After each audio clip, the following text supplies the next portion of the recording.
Here. All right, here we go. One more week, one more time. Back again, Again. my friends, the Comic Book Trap House.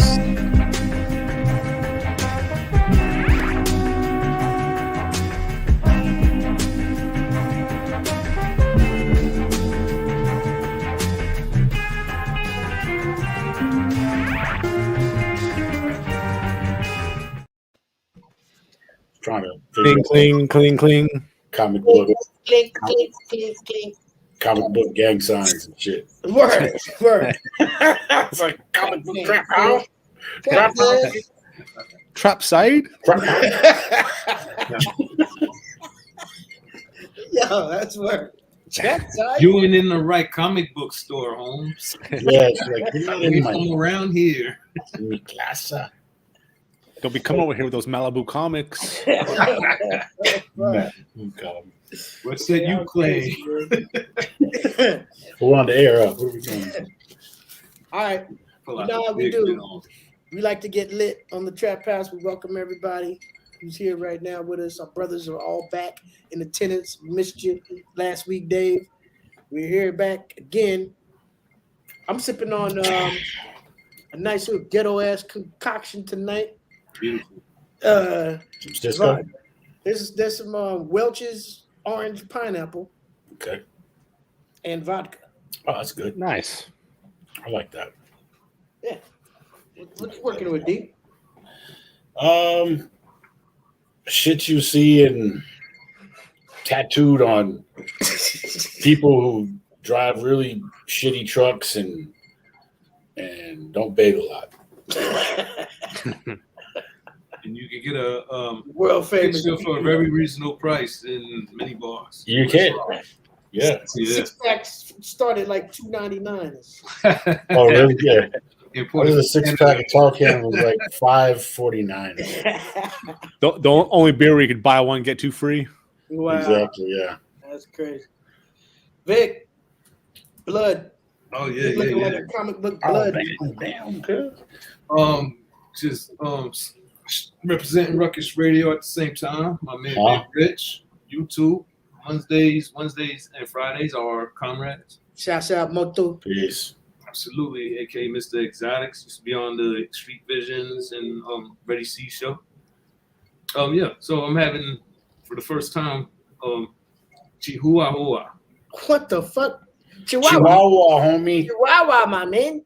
Well, Chihuahua. Chihuahua. That's Chihuahua.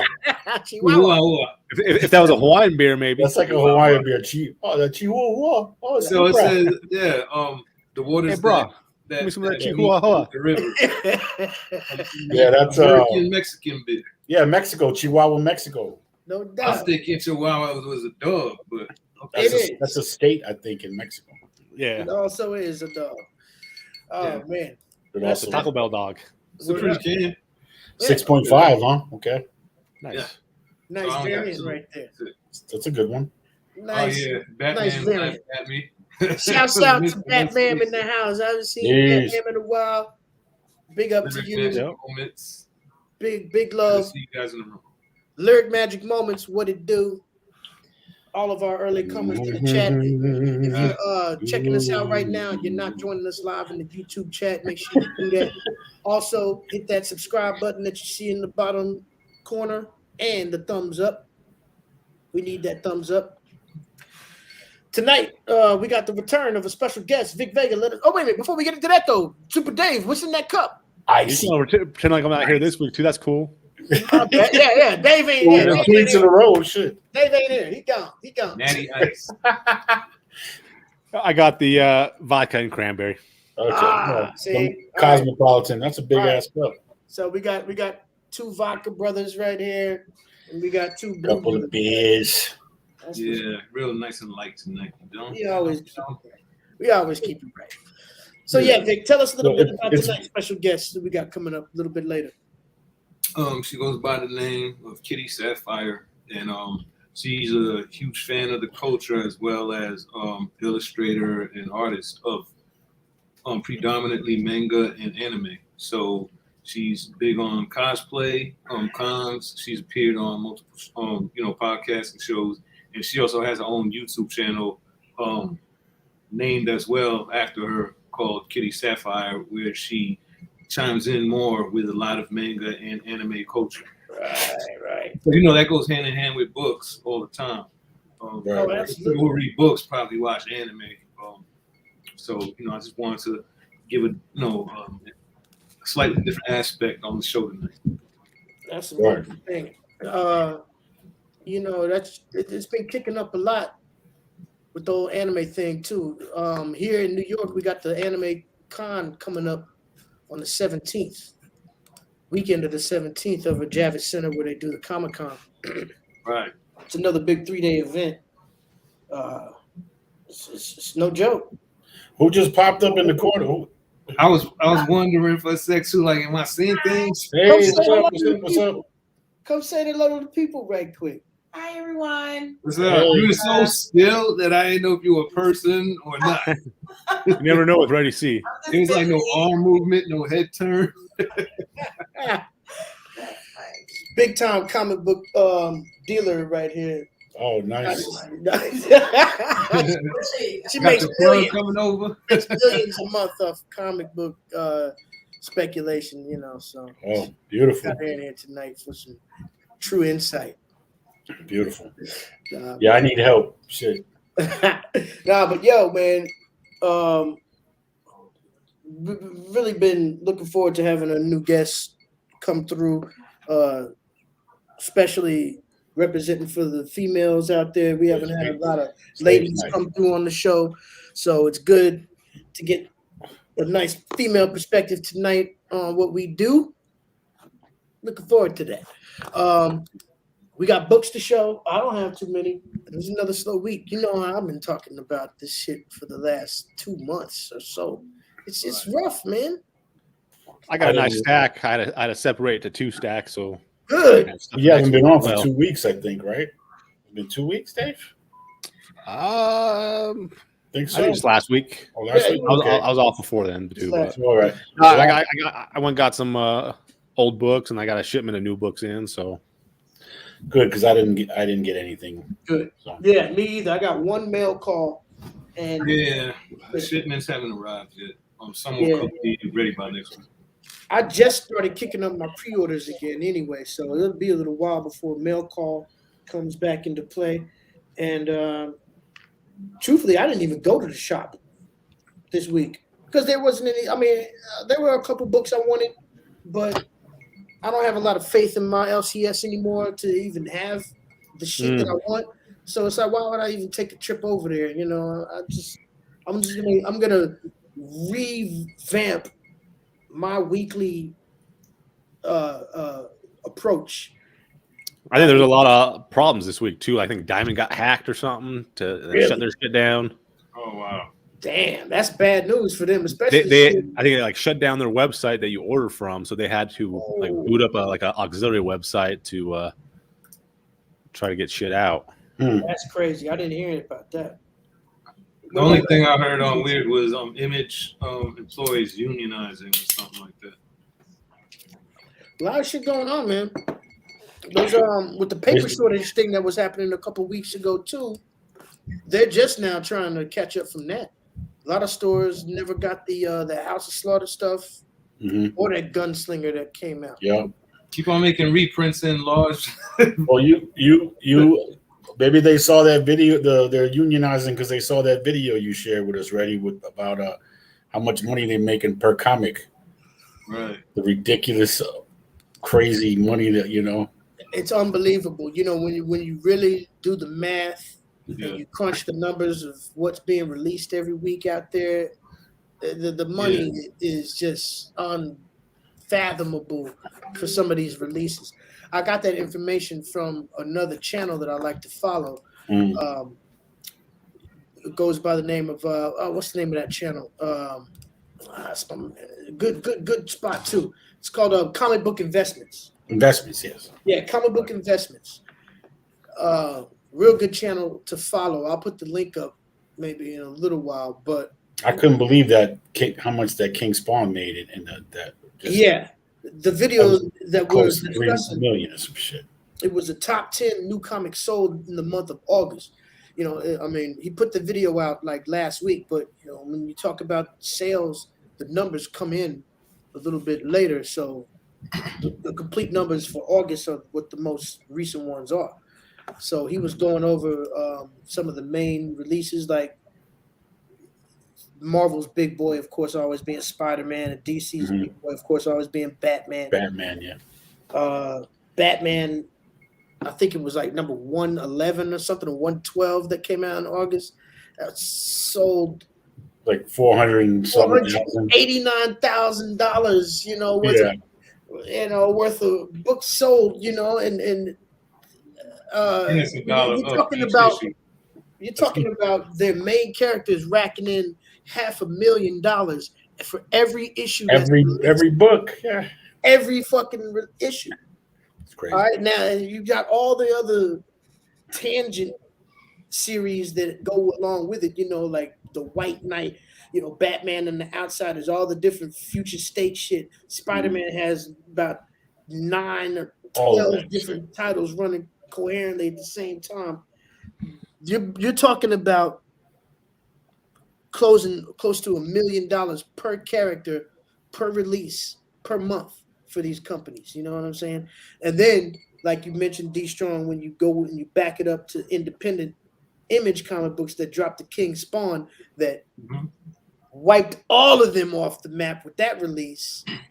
That was because it was a $5.99 release. The first book was $5.99. So right, and everybody was waiting on it, and it sold almost $2.5 million worth of comics. Yeah, one release. Now this is an independent comic book company too that doesn't have 1 trillion employees. Well, that's why they're trying to unionize right now. Like, where's my cut? Yeah, exactly. Like profit sharing around this. Never been known to be an unfair person, though. I mean, I'm sure he's gonna work something out fair for him. You would think, you know, like with the team that helped create it, you know, you would want like a stakeholder or something, you know, something of significance. Some points, you know, some if this book does good, you'll, you know, get some type of incentive. Right. Well, I heard that, you know, he gives a lot of ownership to all the creators who come out on Image. Like, you know, whereas everybody that releases something, they control that character or whatever. Right. Yeah, gives creative control and properties. That way, if you make a movie, then it's your money to make off the movie. They own their toys, whatever. Yeah, salute to Tom McFarlane for being one of the day ones that had the morals and standards and still persevering because of it. You know? Exactly. Yeah, that's why. He didn't like what Marvel was doing to him, and he's like, I got to get out of here and show him how you really do it. You know, he deserves it. He's a successful business person out there who really succeeded and deserves to. You know. So I noticed with some of these this week's releases and maybe coming up real soon, there's a lot of new big villains that are surfacing within a few comic books. One in particular, ready, so you know about this one. Probably not much, but you brought it to our attention with the issue of Venom. Oh yeah. Venom just started its new volume this week without Donny Cates. Mm-hmm. It's the creators of Immortal Hulk, right? Are on that now. Right. Yeah. Al Ewing, I think. Oh, right. Is that the cat who's writing it now? I think so. I think they just basically switched over to that title. Okay. All right. Well. And now Donny Cates, they swapped it. Yeah, they swapped. Right. Donny Cates is dropping the That's Hulk in a fucking jetpack with Oculus glasses. What the hell is doing? But Venom #1 dropped, I think, this week, and coming up in this issue, they debuted a new villain, like you just mentioned. His name is Meridius. Yeah, and he looks pretty badass. Actually. Yeah, it's a pretty scary looking villain there. Now, if y'all remember the debut of Venom's last volume, we saw the introduction of Null. Yeah. And that shit took off. Oh, yeah. I mean, his first appearance is now garnishing thousands of dollars at 9.8 graded. Yeah. And we look back and remember the third print variant of his first appearance, which was Venom #3, featured his first cover appearance. I was kind of surprised that Null's still as big as it is. The way that kind of storyline just kind of fizzled out and wasn't. Who wrote it again? Donnie Cates. Thank you. I mean, Exactly. But I mean, it was a very lackluster ending, but he tied so much shit together from years back with Null. And I mean that the creator, the character of Null himself was genius. Yeah. But, he always gets it bubbling with his stories, like the anticipation, the how he like dramatically gets to something highly, that worked up and really great. It's just his conclusions suck. The body of work is always amazing from him. It was rushed. He doesn't know how to make a climactic ending. It's like a chess player that don't know how to mate somebody. Right. He went soft before he could finish the job.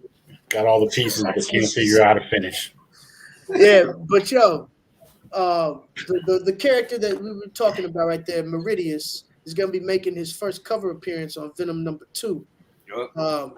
And they put out an exclusive from 616 Comics. His name is Meridius. Yeah, let me go ahead. He looks pretty. He looks like he's about to be a problem. This guy right here. Look at that. Oh yeah. Yeah. This is helmet. The 616 Comics exclusive for issue #2. He looks like he's 40 feet tall. I would suggest that nobody sleep on this cover, because if you remember the history of Null and his first cover appearance, that shit is on fire and it's never gonna go down. And what you're looking at right here is the first cover appearance of a new villain. Brand new villain. He almost he does this and ends up coming to my mailbox within a week or two. When he lets me know, available, listen. It's limited to 3,000 copies, as you see right here, but it's still available. It went on sale yesterday at noon. Yeah. The other ones are gone. Yeah. The Virgin was only limited to 1,000 copies. I clicked on it. I saw it. It's gone. It's gone. Sold out. Damn. Holy shit. Virgin is gone. The set is gone. Damn. So only thing available now is the trade dress. I'll take it. Yeah, you better take it. I would suggest you take it. Yeah. That's why I even did that. Like even during the show, when I see some hot books, I'm like, "Oh, I need that right there." Mine's already locked down. I don't fuck around when it comes to that kind of shit. Also, there's another new villain that's entering the SpiderVerse. From the the Spider-Man, Amazing Spider-Man continuation, which is Queen Goblin. Oh, really? She's gonna be the next major villain. So there's been a series of teasers announcing her arrival. What issue is that happening in? Let's see. I know she's following the critically wounded in the fight against the UFOs. His Clone Saga counterpart Ben Reilly picked up the mantle of Spider-Man, working from Beyond Corporation. Newly christened Spider-Man Beyond has blah blah blah blah blah. Series of, I guess they're already starting it off with issue 75 and on. I heard something about Ben Reilly coming back in the new issues. So she's kind of like the highlighting and passing incarnations of Green Goblin, Hobgoblin, and Red Goblin. Gotcha. All right. Did y'all see Eternals yet? Yeah, I tried. It was too dark. I tried to watch it, but I couldn't. I got to go to the theater, but I don't care about spoilers, bro. Go ahead, spoil away. I mean, it's. I saw it. We've passed the statutes of limitations. If you niggas haven't seen it yet, it's too bad. Spoiler time. I did see the end credits one. I fast forward to that shit. So. All right. First of all, Dave, you saw it. Yep. What's your rating? 1 to 10. My rating 1 to 10. Well, people are saying a lot of people are saying it's garbage, and it's definitely not garbage. I'd put like a 7. Okay. What did I give it Solid. last week, y'all? What did I give it last week? Y'all remember? You said 7. A 7. Yeah, it's not like upper echelon Marvel films, but it's not bad. No. It's The worth way it. they made it sound with these reviews, with these advanced reviews and the Rotten Tomatoes shit, with the lowest score on Rotten Tomatoes ever Yeah, for a Marvel, Nowhere- that was complete bullshit. nowhere near that. Not at all. Are you out of your mind? Shang-Chi was way worse. I mean, not way Yeah, worse, I but it was worse. It's the best Marvel movie so far this year. It was better than Black Absolutely. Widow and Shang-Chi. One thing, you know what I appreciated about this particular movie was that they didn't have some goofy fucking comic relief in it.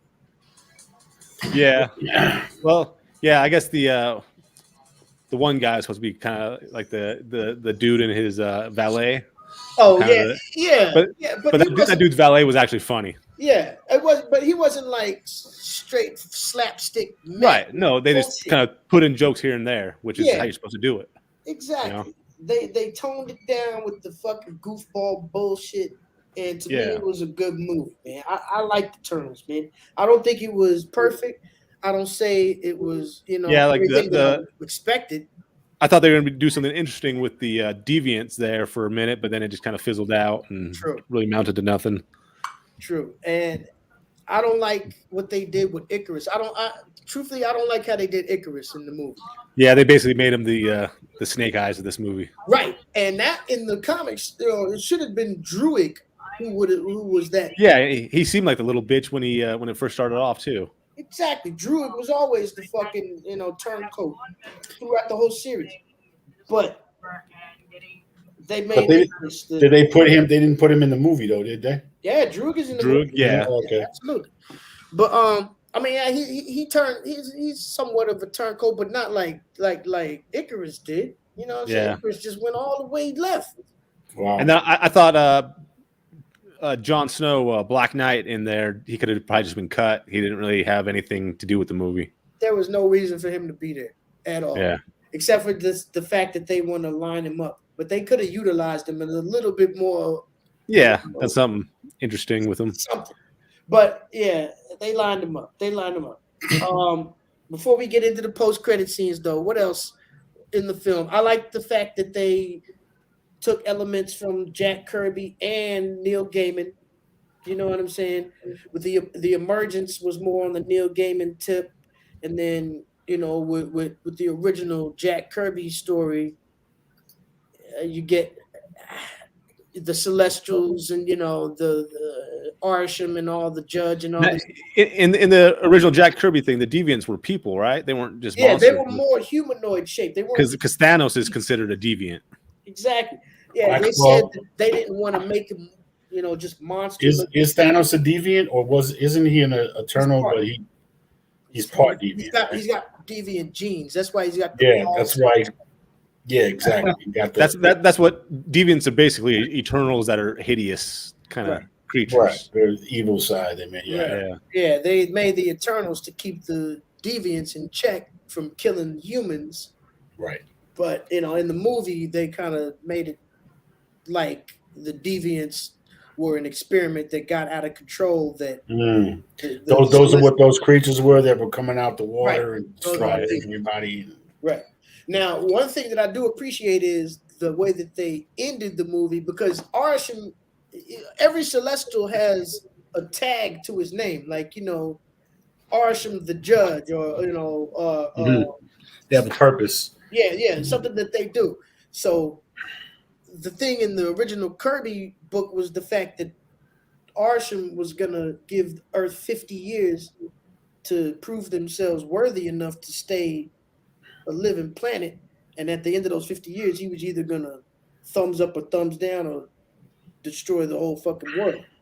So this was kind of a little bit more geared towards, well, not a little bit, but completely more geared towards the emergence of Tiamat, who was a celestial, who was a seed born inside of the earth that was just gonna be born and blow the whole fucking thing up. But instead, they stopped that, and at the end, Arsham decided to go away and come back after he reads the thoughts of humans and then come back and judge them in another movie. See, you know the history of this. I mean, I have a few books, but I don't know the history of Eternal. Yeah, all I know as well, just like you, I know the you most know. recent series that we've been collecting, that's where I've learned Yeah, what I know about Eternals. it goes deep in two different ways, man. But I'm just glad that they gave both of those volumes some love. And personally, I think the movie was good, man. I give it a 7, like Dave did. I think everybody who's putting I'm gonna hit the theater and seeing it. That link you gave me was kind of very bad. Gave us, I should say, yeah. I couldn't get into it. Very bad quality. You know what's pretty good, Derek, is the Megaplex theaters on Tuesdays do $5 Tuesdays. Oh, really? Okay. You can watch a movie for $5. There you go. All right, real quick though, the post-credit scenes. The first one where we had Black Knight opening up the case and there was 2 of them. The Ebony Blade. One. Yeah, the Ebony Blade, which is what's gonna turn him into the Black Knight. Mm-hmm. It's the family heirloom who was passed down from his uncle. Now his uncle was a big villain. The blade, you can either be good or bad from this blade because it just gives you a bloodlust. Well, it like eventually corrupts you, right? Right. The more you use it, the more it corrupts you. But it corrupted his uncle. He was a villain and a big time Avengers villain. And when he died, he passed the sword on to his nephew, who is Dane Whitman, the Black Knight. But he takes it and becomes more. So is the Black Knight? Is he from an eternal bloodline? Then is that what you're saying, or no? No, he's just no. He's from like a Camelot bloodline and shit or something. Or is the weapon from Eternals or Celestials? That's one thing. The weapon has symbiotic qualities. They're thinking the weapon is the same thing of the Necro Sword from fucking Gore the God Butcher. And that's why we're thinking that this might be a connection because we got Gore coming in the new Gore Thor. coming. No might be coming. Exactly. Thank you, D. That's where I was going. Yeah, that would be. And not only that, we had Venom. Remember when he got into Eddie's head at the post-credit scene in this terrible Venom movie, and he showed him the history of the symbiotes real quick, flashed in his head, and he told him it was millions of years of fucking history. Yeah. Darkness. All this shit is coming together, I think. Yeah. To ultimately come to know one day. That would be another huge heavy hitter, bro, for the universe, Absolutely.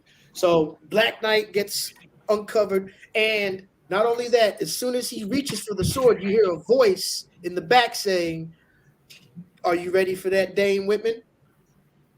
And then it cuts off, and that voice saying that's Eric Sermon. No, I'm just kidding. Do you know who it was? Blade. It was Blade. Marshall Ali. Blade made his debut in Eternals. Oh, huh? Fucking huge. I can't wait for that movie too, bro. So Blade is here officially. And did Blade get the R rating like it needs to? No, they haven't announced it. They haven't even filmed it, I don't think yet. No.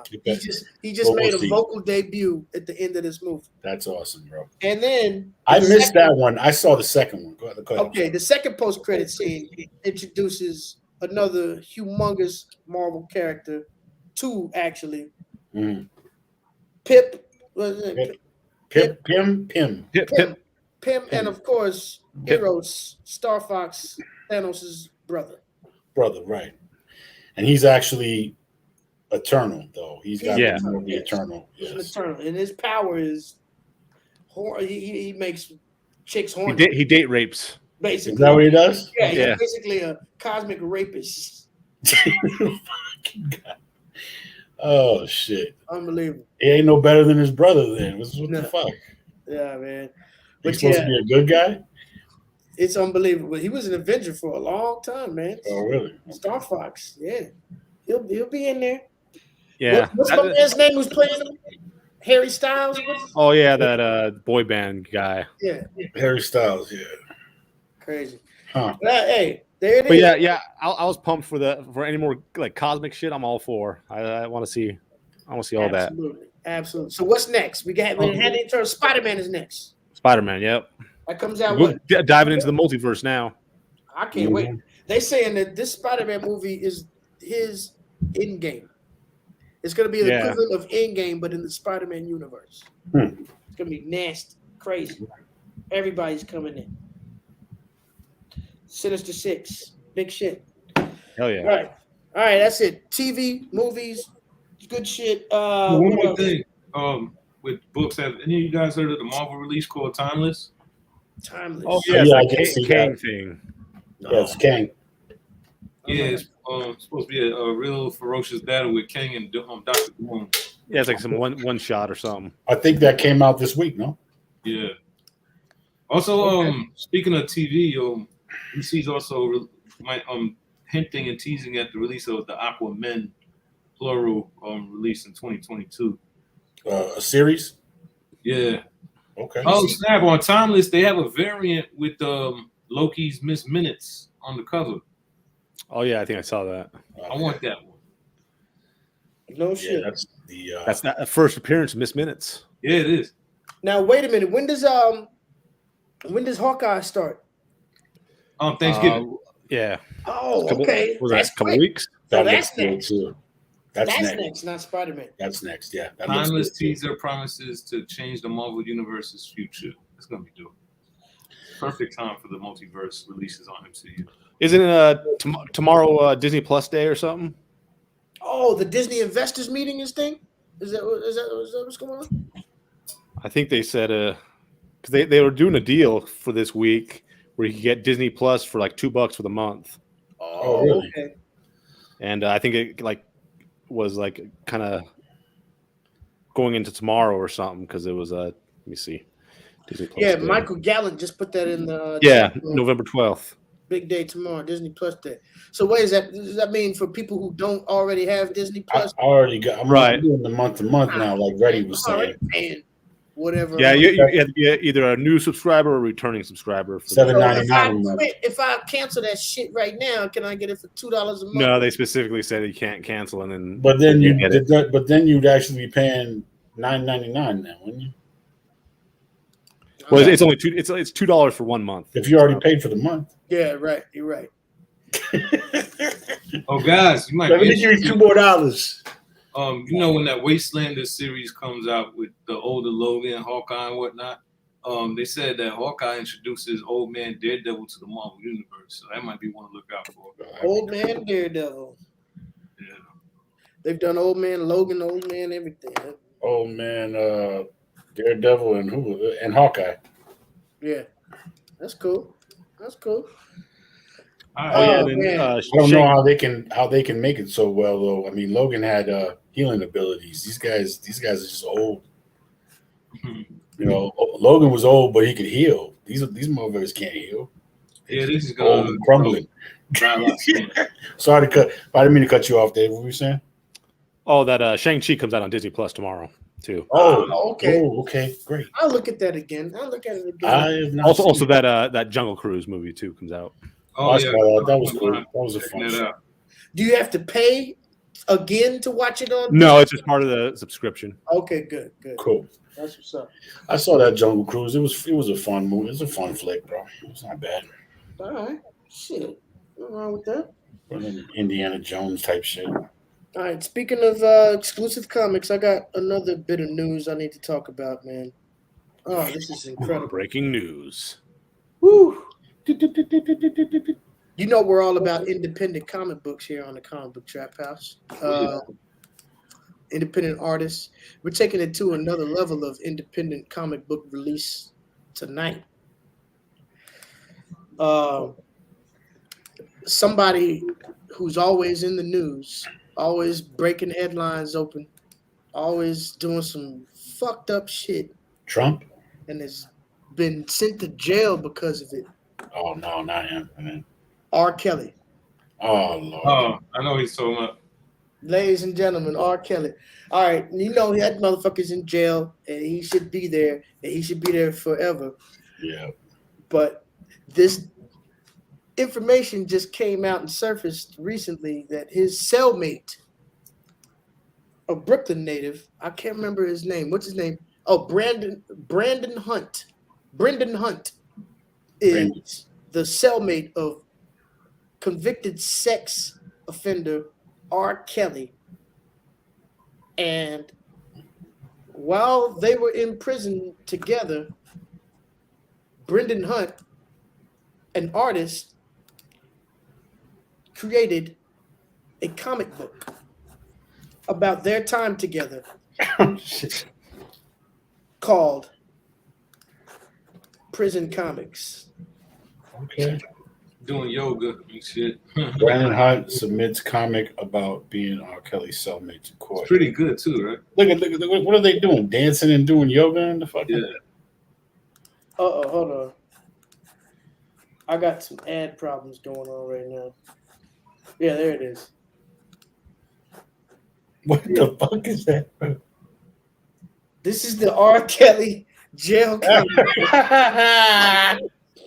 You know he's gonna get a check for that too. That's the crazy. Yo, but the thing is, his lawyer used this in defense to try to get him out on his appeal, saying that he was like, a creative entity and has learned from his mistakes and just wants to be out drawing and making a good life.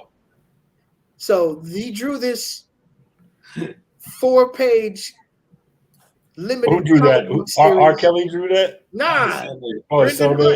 Brendan Hunt drew this about his time with R. Kelly. Brendan's got some work to do. I think his comic could qualify for. Man, they're doing Taibo and shit. They're doing the downward dog, fam. Company like that with a down. Bad Idea Comics. That should be the name of the publishing. Bad Idea. Prison Comics. This is the most sought after comic book in the entire market. I'm just telling you, people are crazy. Unbelievable shit. Yeah, that reminded me. I got it right here, ladies and gentlemen. Trump card. Are you serious? There it is. I'm about to pull that bitch out. You think it's a game around here, but I get everything. Prison Comics. Oh, you really got that joint, bro? Are you fucking kidding? All right. Yeah, I think Reddy drew that shit. I was gonna say that looks like some shit that you do when you don't have a book for cover combat. White copy. So he's the first one with the official, actual paperback issue. Okay. Yo, you should sell those. I'm sending this to CGC. You should sell them. And I'm gonna get a 9.8 on this official ash can. This is what it's gonna come out to be. It's gonna be the ash can version. Because when this actually gets published, this will be the one everybody wants. Yeah, man. R. Kelly, Prison Comics, the Downward Dog variant.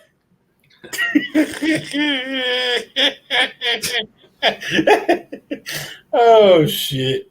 I can't make this shit up, ladies and gentlemen. Man, I tell you, that reminded me. I got an email from Golden Apple Comics for a new book called Muffy the Pimp Slayer. Yeah. What? Buffy the Pimp Slayer? Buffy the Pimp Slayer. Yeah. Muffy. Wow. The Pimp Slayer. That shit looks bananas. What publisher is that? Oh, I don't even know what it was. I was reading the story about it, and it was like a couple of guys in like the back of an Uber came up with it, like on their way to dinner. Yeah, they got that. Tales of motherfucking. A lot of shit people come up with in Ubers and Lyfts.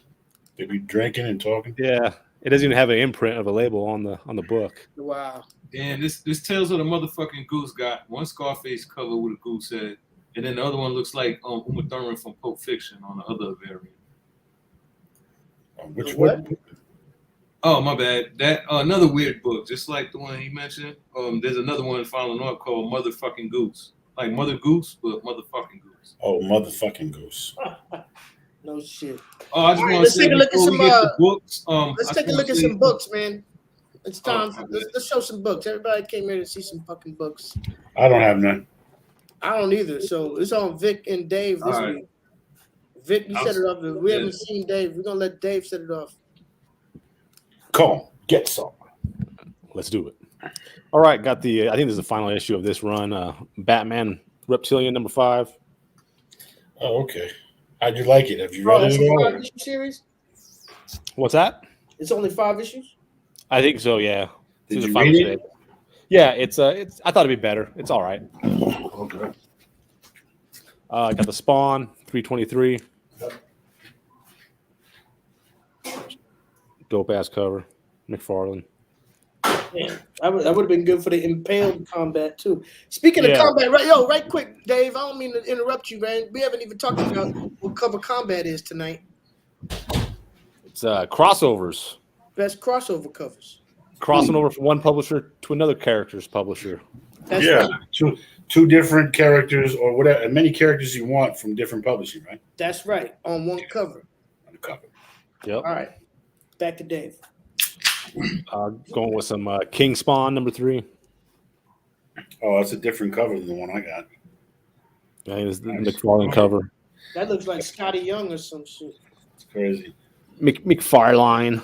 McFarlane. You got the voodoo doll with the pin sticking through it.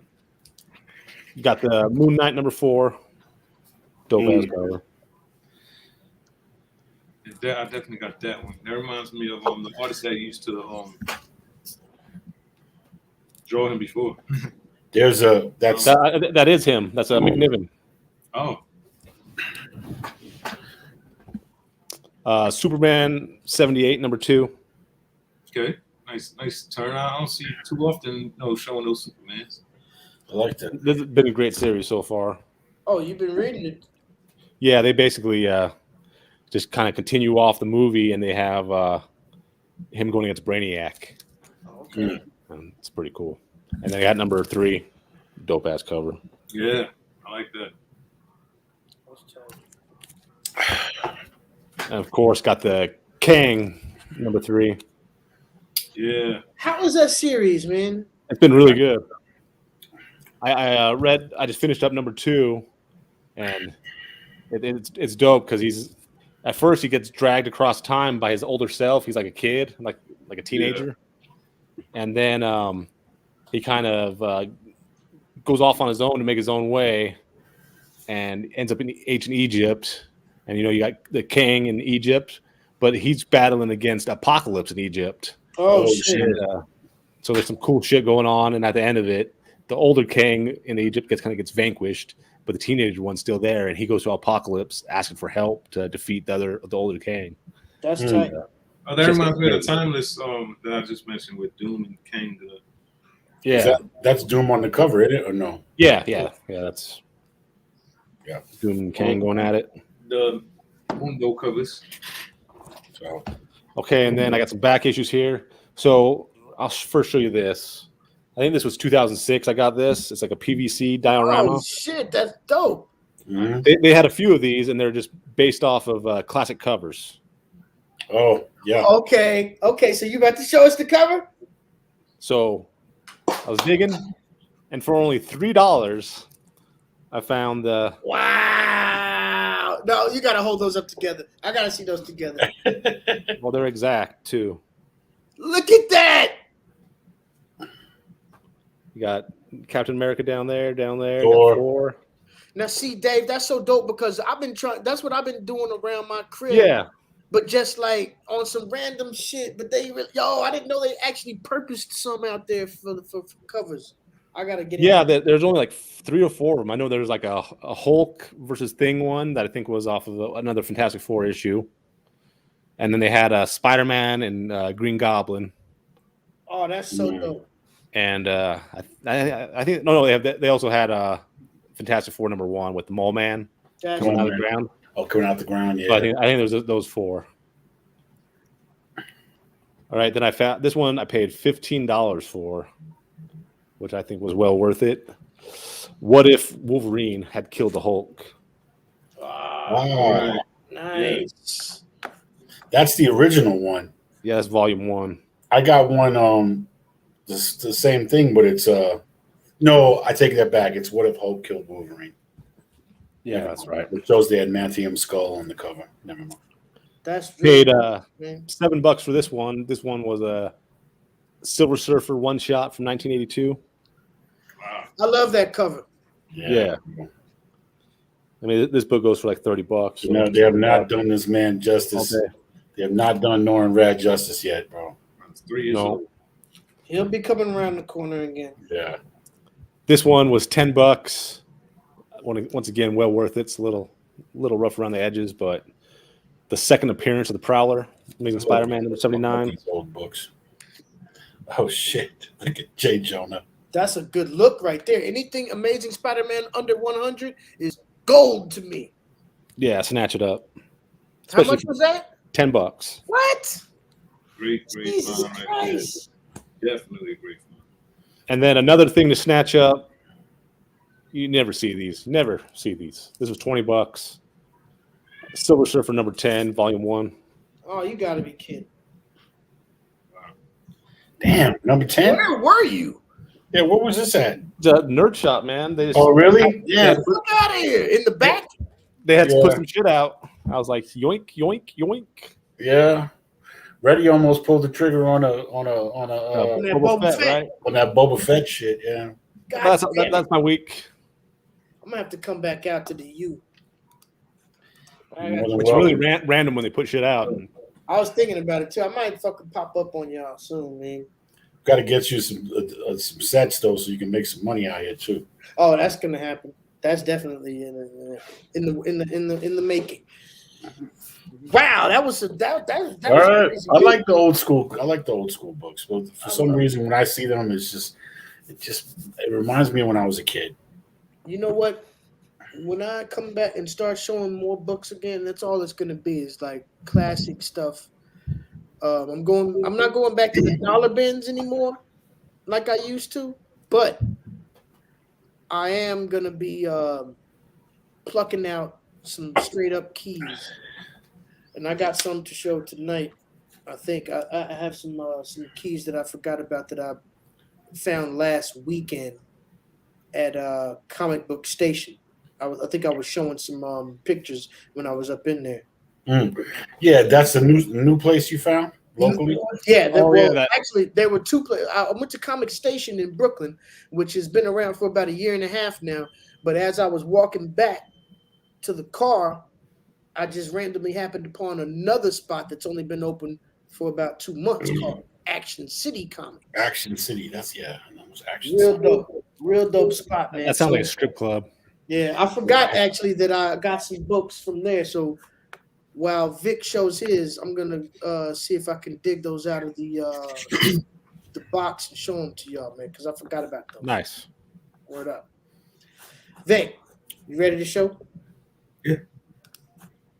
Before I show, I just wanted to say congratulations to Godhood Comics for meeting their goal and still going strong with their campaign for the antagonist issues number 4, 5, 6.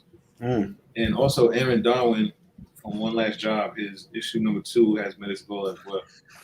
At what? Say that again. Aaron Darwin. Remember, he was our guest from the book One Last Job, where I had the most. Oh yeah. I remember, yeah. package. For issue number 2, he met his goal. Nice. I definitely backed that one.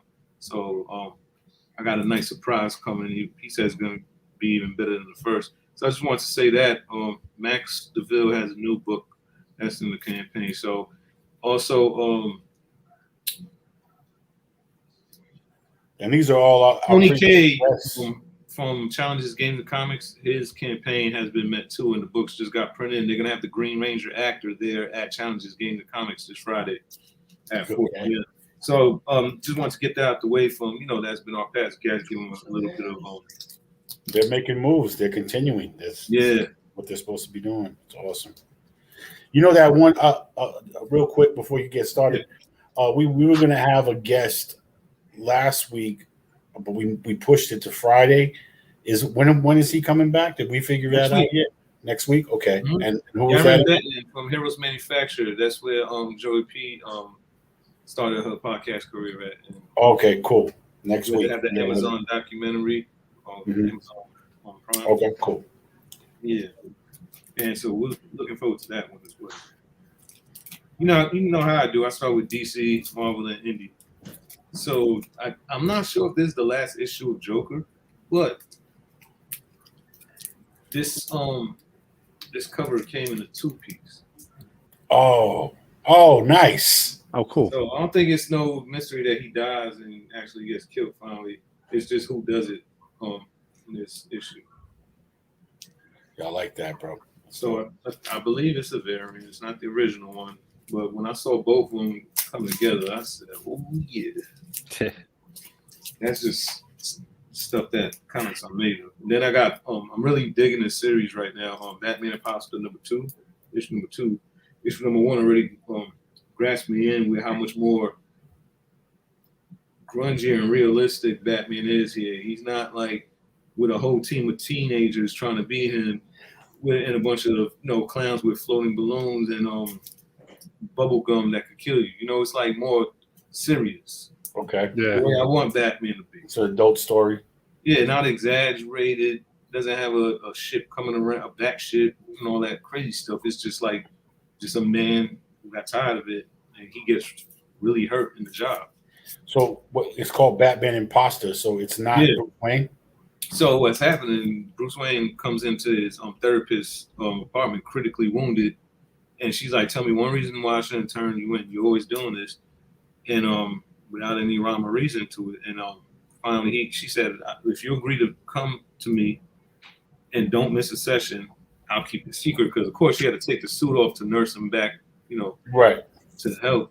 And then while that's happening, there's an imposter Batman, literally killing people and throwing them off the roof, and being caught on camera and photos and all that. So, but killing bad guys though, right? On some Punisher shit.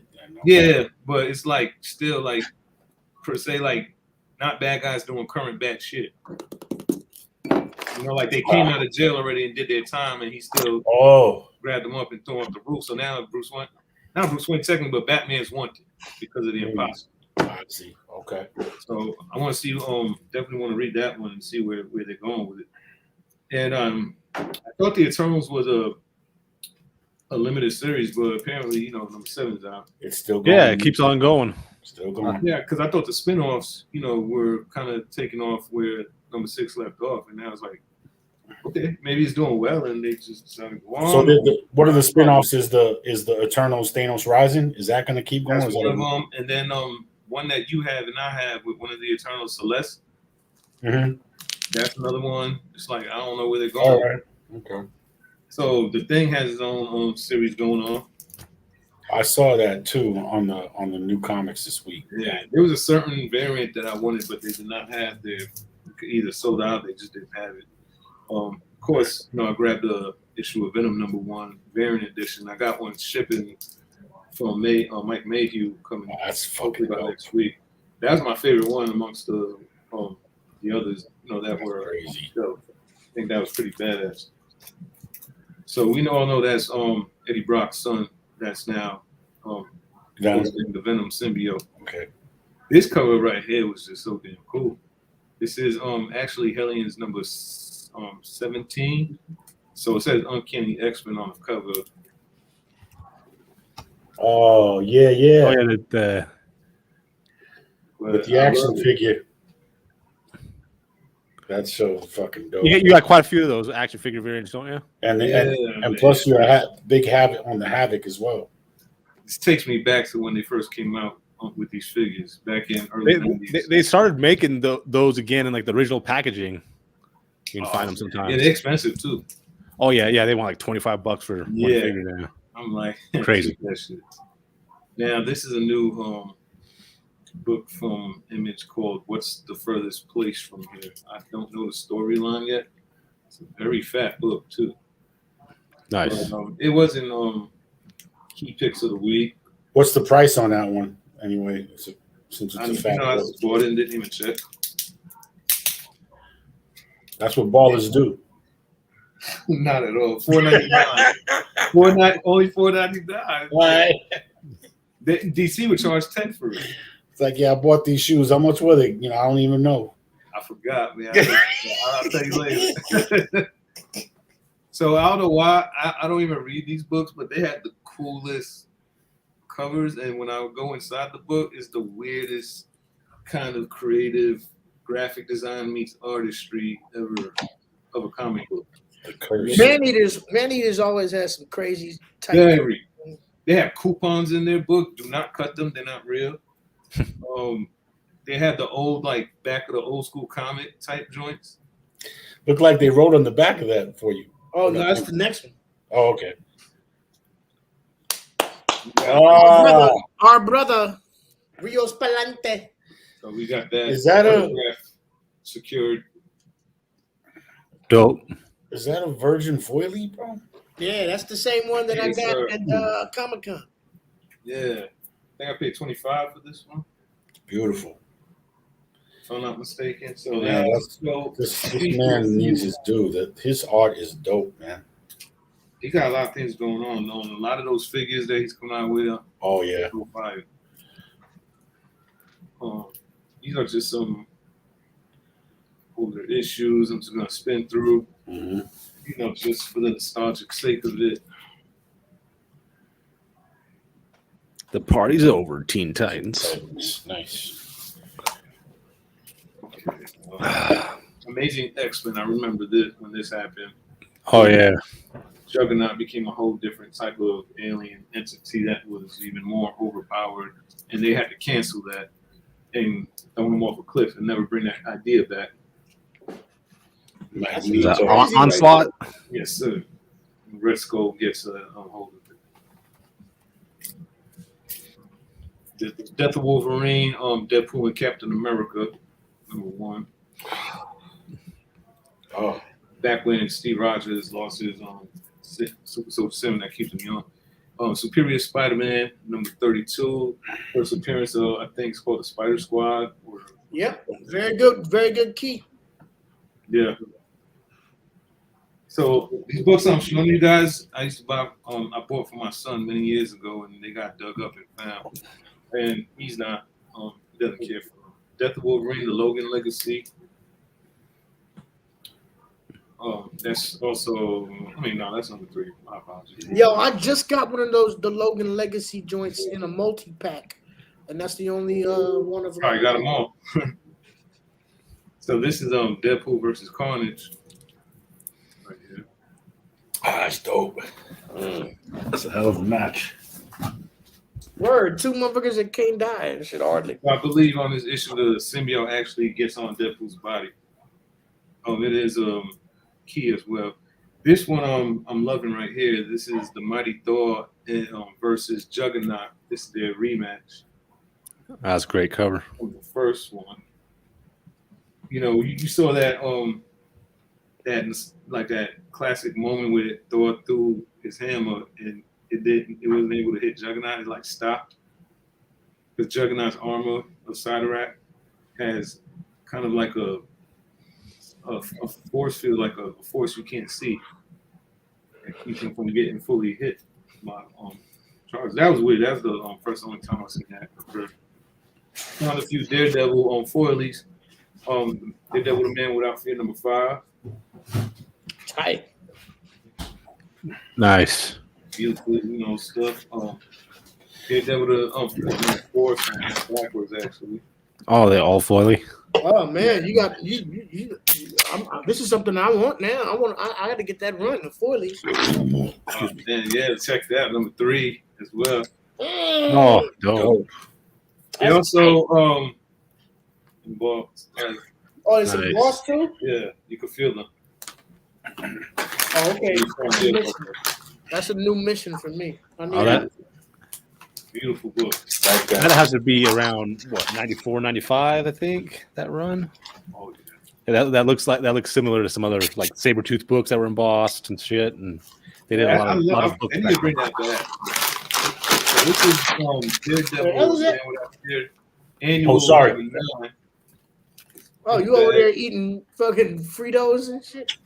Cashews. Comes with the trading card, Devourer. Oh yeah, that's all. This is all. Yeah, 1993 annuals right there. Love finding those books with those cards in it. Yeah. Yeah, it reminds me of That's Midnight tight, yo. Suns. I was psyched for posters. So, Captain America number 292, introducing a character called the Black Crow, Oh shit. looking like a wrestler. Yeah, he's hitting him. Were they on the bridge? That was crazy. Actually, yep. Oh, they're way above the bridge. Yeah. You don't want to get kicked like that on the bridge. Nah, that's the Verrazano. That shit look hot. Luckily, Captain could take the hard for Teenage Mutant Ninja Turtles series Turtles in Time, issue number 2.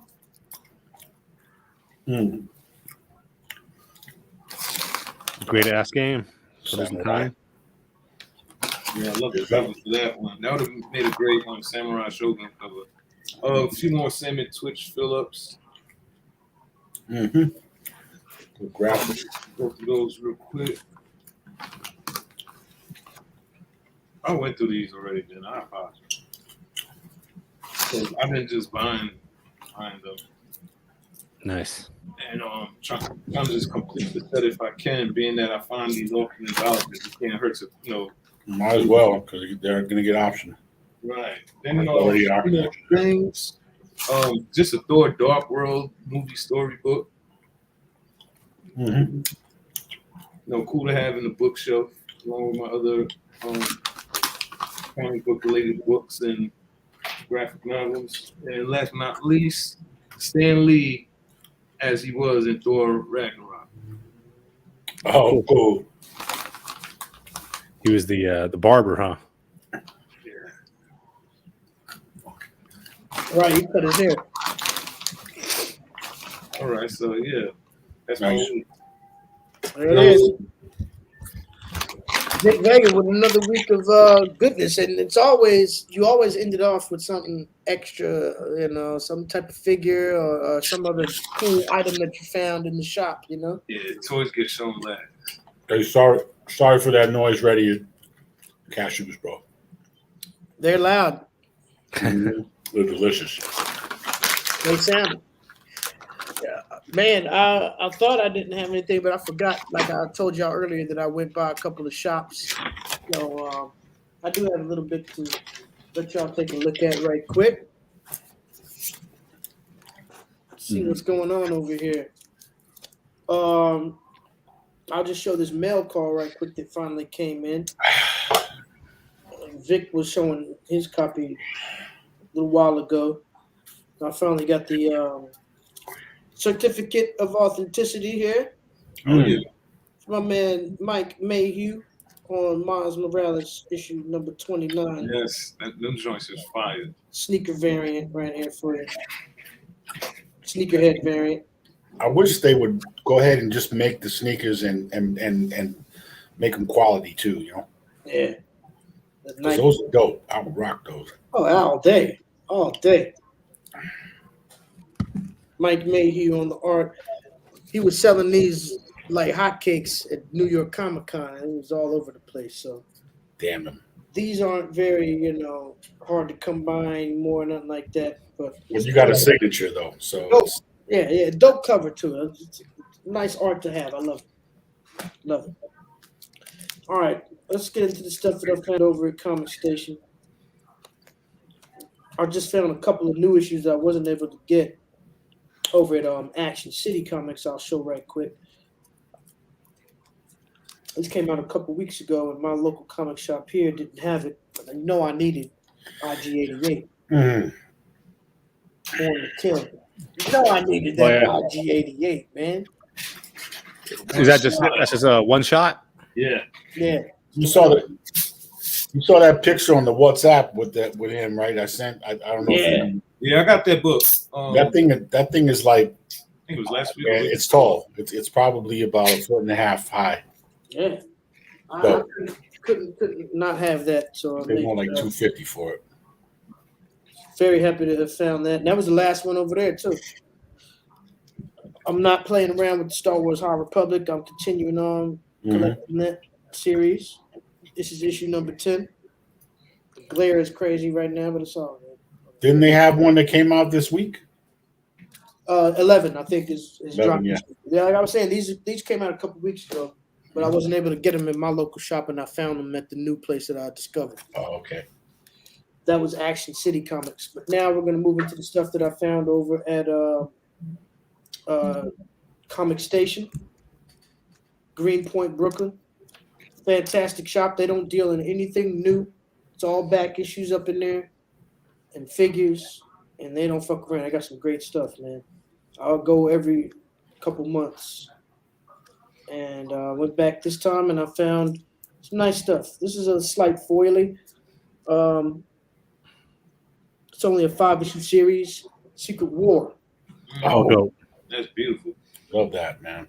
Secret War. This is this series sees the debut of Quake, who was a big character in Agents of Shield. Agents of Shield. Agents of Shield, yeah. Was it the Wolverine cover? Yeah. I think has her.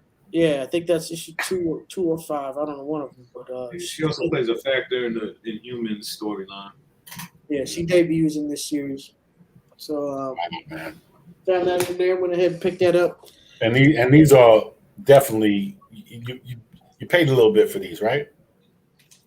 This one was only $5. This was in cool. Yeah. And the rest of these were all $3. Or okay. Yeah, these were all $3 joints. Beauties.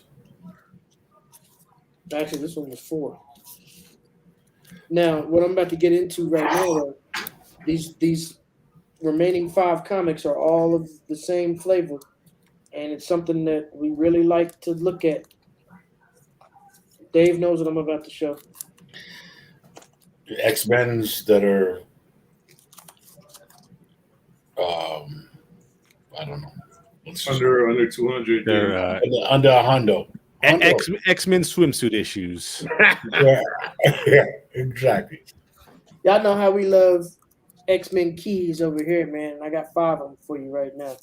Number 186. Oh, yeah, that's the one I just got. Hell yeah. I think it's his first appearance on the cover. A Forge. That's Forge right there, yeah. Yeah, his first appearance. I feel like I just saw that comic. Yeah, I had showed it. You did, right? Okay. Yeah. Number 188. Ooh. Nice. Makes sense. That's the X-Men Beauties. Yeah. Look like Number 193. Special double-sized issue. Of course. Oh, yeah. Hell yeah. That's what she said. I think I got that in the stash, too. That's a good one to have. Got to fill them in. Some of these I already had, but nothing wrong with doubles. $3. Yeah, bro. Yeah.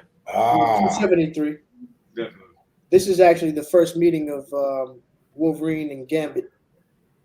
God, when the MCU finally does the X-Men movies, I want to see Wolverine in the brown and yellow costume. The OG. It's got to be just like that. It's the only way to roll. Got to start like that. And the last one, have it like as a phase. Number 227. Fall Immune's Uncanny. Nice. When Colossus was cool with the Speedos only. And yeah, he was going through his little phase. He was trying to get a metallic tan and shit. Yeah. That's a squad right there, though. Yeah, that's an X-Men squad that I was definitely fucking with back in the day, man. With that was the Havoc team badass. And Long Shot and everybody, man. Yeah, they were all dressed in punk rockish and wild. Once again, when the MCU X-Men, that should be the squad they roll with right there. I ain't mad at that. I'd put the originals on the back burner for like an X Factor movie. Word, give them a rest, man. Let's get into some. There's plenty of no more origin stories. We already know. More X-Men that we all love that they haven't even touched on yet, man. No Mystique, please. None of them. I'll take new material. If you want to give me somebody to keep from the back, I'll take Mystique. No Magneto is a good guy. Word. No, none of that. Get it out of here. Oh man, that's tight though. That was my back issues. Hey, I want to know what everybody else in the chat thought about this week's releases. If you were picking up something special, if you found any kind of gems or keys or grails that you've been waiting on, you know what I'm saying? We want to know about that in the chat. I've been thinking about doing different segments of the Comic Book Trap House where we feature some stuff from you guys who like to check us out and that would be pretty cool. With us every week. You know, we like to see the stuff that you're collecting out there too, because we all inspire each other, and we get ideas from all of that. So we got how's everything going with our guest, and we have the Cover Combat coming, and what's popping right now? That's right. We got a link. We've sent our special guest the link. We're gonna wait for her to connect with us, and we're gonna definitely get into that. I was just on her YouTube page on my phone checking it out. She's got some cool stuff, bro. I saw her speed. It was a speed painting thing she did. It looked cool. She's very talented. Like the time type of time she did. It was a quick little video, but she does some good stuff, man. Yeah, that's definitely dope, man. Looking forward to that. Hey, Dave. Shouts out to Dragon Ball Talk in the chat room. You know what I'm saying? The cover that very poster behind you is that motherfucking goose. I mean, it looks exactly like that, but with a goose face. Oh, the pulp. The cover of the comic. Yeah, the Pulp Fiction. Yes. Uma. Oh, Pulp Fiction. Yeah. Now I've been hearing some things about that. Are they? They're not redoing that, are they? Pulp Fiction? No way. I feel like I saw something about another Pulp Fiction thing, not a redo, but like a revisit or something, or a continuation, a prequel. He said he's only doing one more movie, so I hope it's not that. They always talked about the Vega brothers. They were going to show Vic and his brother. Too late for that. Who's the other guy? Vincent Vega, which is John Travolta from and then Vincent Vic. Dogs, Mr. Blonde. That's what I was thinking about. Michael Madsen. Spinoff. That was like the such a disappointment that they were supposed to put that out, and then that was like 10 or 15 years ago. It still happened. Hey, they're too old for that. Yeah, word. Never. Well, they can find two new actors to play him as younger. I gotta be biased here. Right, Victor. I want to see it, Mr. Vegas. Blonde. Yeah, you want to see the Vegas because that's your namesake and all that good shit. But that was always supposed to happen. But all right, man. Well, ladies and gentlemen, like we were talking about tonight earlier, like we've been previously promising and stating, tonight we have a return of a special guest segment. We haven't had a guest on the show in a few weeks, and it's only right we bring it back tonight. Somebody special, a little different than what we used to seeing, you know what I'm saying? Just a bunch of dudes all the time. It's wonderful to have a new perspective that we haven't had in a while. This young lady is an incredible artist. I haven't had the joy of experiencing a whole lot of her art, just the stuff that I've been privileged enough to see has just been very impressive. And I mean, you know how we do here in the Comic Book Trap House. We only fuck with real people who are either up and coming and gonna have an incredible future, who are already contributing to your life in a major way with creative output.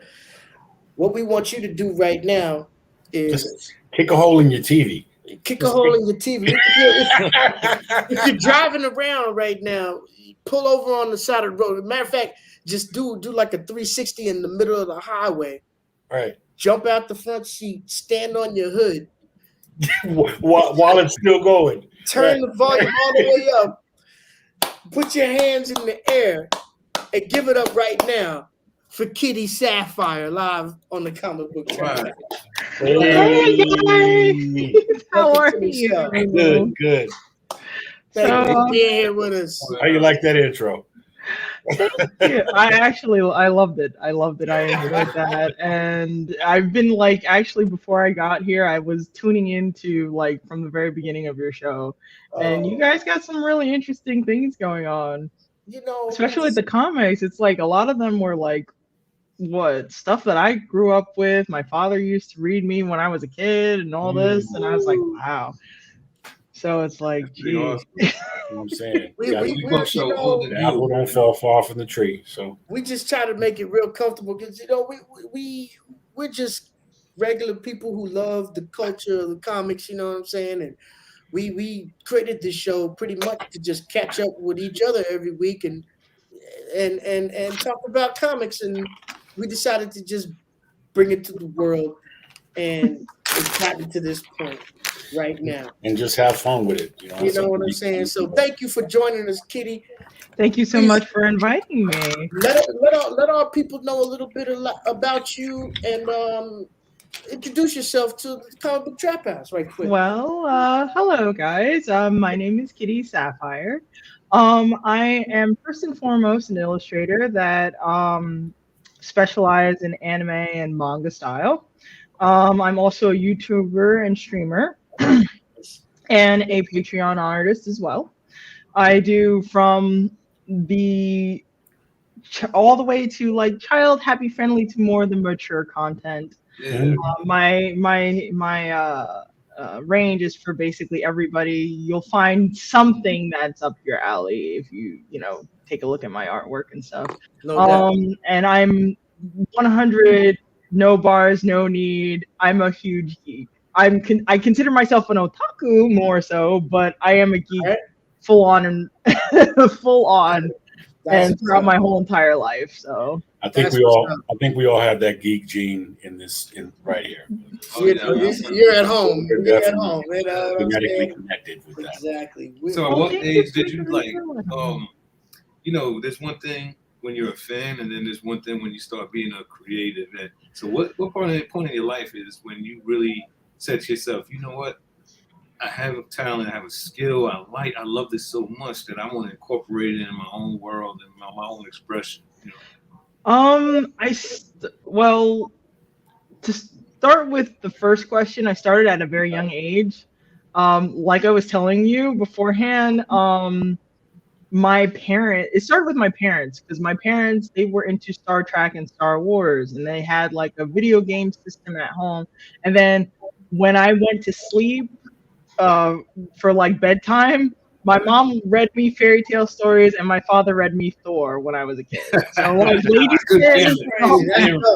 and then the princesses, Little Mermaid, Red Riding Hood, the Three Little Pigs for my mom. So after a while after that, and growing up in a household where we used to have like we used to watch Hercules and Xena every Saturday, and my brothers would come over and we'd play video games. It was just a matter of time. Yeah, I started at a very young age, so the seeds were planted already. Yeah, right. It's always a seed already. Somebody or something in someone's life that just hooks the line of. That's like when I was younger, I had consider him like a god brother, but he was an older dude upstairs that had the Brolic comic collection. I was poor, so I didn't have it, so he would just let me come upstairs and go through his stuff and read. Then I started drawing. Next thing you know, I'm drawing, and I know the history of all these books. And now look, here we are. It's the seed, It was the seed. But and then, also, I'm sorry. No, it's my fault because I rushed into questions way too quick. And we're good. Keep going. When I was saying she was interested in it, like I guess you were about to probably explain that part before I asked, like when did you really start getting into it to a full degree? Yeah, that was back in. Well, I've been drawing since I was little, so I would have to say I started at 5, and can I just say something real quick? Hmm? Can I just say something real quick because I'm old, so Okay. you're still little to me. Okay. Okay. So I know you're not supposed to ask a woman her age, but if you don't mind, how old are you? I am 32. Yeah, you're little to me. I'm 52. I'm in Okay. between. I just wanted to know. I'm just trying to. I'm trying It's to get okay. timelines. I'm trying to get timelines. Go ahead. It's I'm sorry. The fact that okay. she watched Hercules and Xena, she's still in the era. I'm just getting timelines together. That's all. Go ahead. I'm sorry, Kitty. It's okay. When I really wanted to start something and contribute to the anime scene, well, what should I start with? I should start with when I really wanted to get into comic books or really start was like in middle school. That's when a lot of it started to crop up. The surgence of anime came in. I think it was like the fourth or fifth wave, because you had like the 60s anime boom with Eighth Man and the old school Voltron and Speed Racer. Yes. with its choppy dubbing, but still it was considered to be groundbreaking. And then that was my childhood. Yeah, that was me too. Yeah, so Gigantor, that was another one. Astro Boy. Yes, Astro Boy, Kimba the White Lion, and Kimba my parents loved that, and they didn't know what it was, but they knew that they really liked it. And then, my mother showed me Voltron and Speed Racer and stuff like that. And then Toonami hit. Toonami hit with Sailor Moon and Dragon Ball Z, and I fell in love. With Sailor Moon. I never seen a female heroine like this before. I mean, I did have Storm. Like, I have like a list of female superheroes that I admire, which is like, you have Storm up here, you have Wonder Woman, you have Sailor Moon, you have Felicia from Darkstalkers. Those are like my top. Those are my top tier ones. But Sailor Moon is definitely one of them, and it's like, so I fell in love. I fell in love with art style, and then I just wanted to create my own particular universe, and well, here I am. There you go. And see, you help me go choose my CC just by off your information tonight. Yeah, you're firing off some incredible old school classic anime characters and shows. When I was heavy into anime back in the 80s, there was still some very big female lead shows that were appreciated by everybody. I mean, like, when I think of female leads back from my day, I think of characters in anime like Eiko. That is an old, like, when I got into the fold, then I started to see like old school female heroines like Eiko and the original Ghost in the Shell and Cutie Honey. Bubblegum Crisis. Right. Those were some badass females right there with the motorcycle shit, you know what I mean? And, I mean, there were some big time leads going on back then. That Battle Angel, what's her name? Battle Angel Alita, the original one, not. Even taking it out of that type of genre, when you think about female leads like Nausicaa, the Valley of the Wind, right? And I mean, shit like that was incredible to me. I used to love those programs, and coming up in the 80s, it wasn't even, like, there wasn't a big argument like, is it female leads or is, this and that. Everybody, trying to focus so much on, whose gender is in front or in behind or in the lead or nothing like that. It was just good material, and nobody hated shit. You know what I'm saying? And nowadays everybody's just focusing so much on, it's petty shit. Nuances, who is it? And, is it a female? Is it a guy? Is it black? Is it a homosexual? Is it, is everybody being represented? All I want to see in represented is a good fucking show. You know what I'm saying? Yeah. And if I'm not a biased person, I don't care who the lead is. You understand? Mm-hmm. Yeah. I mean, I understand. Oh, I'm sorry. Please. No, please continue. Go ahead. I was just trying to make a comparison between the fans from that era and today. The fans now. Yeah. I understand both sides of the gamut.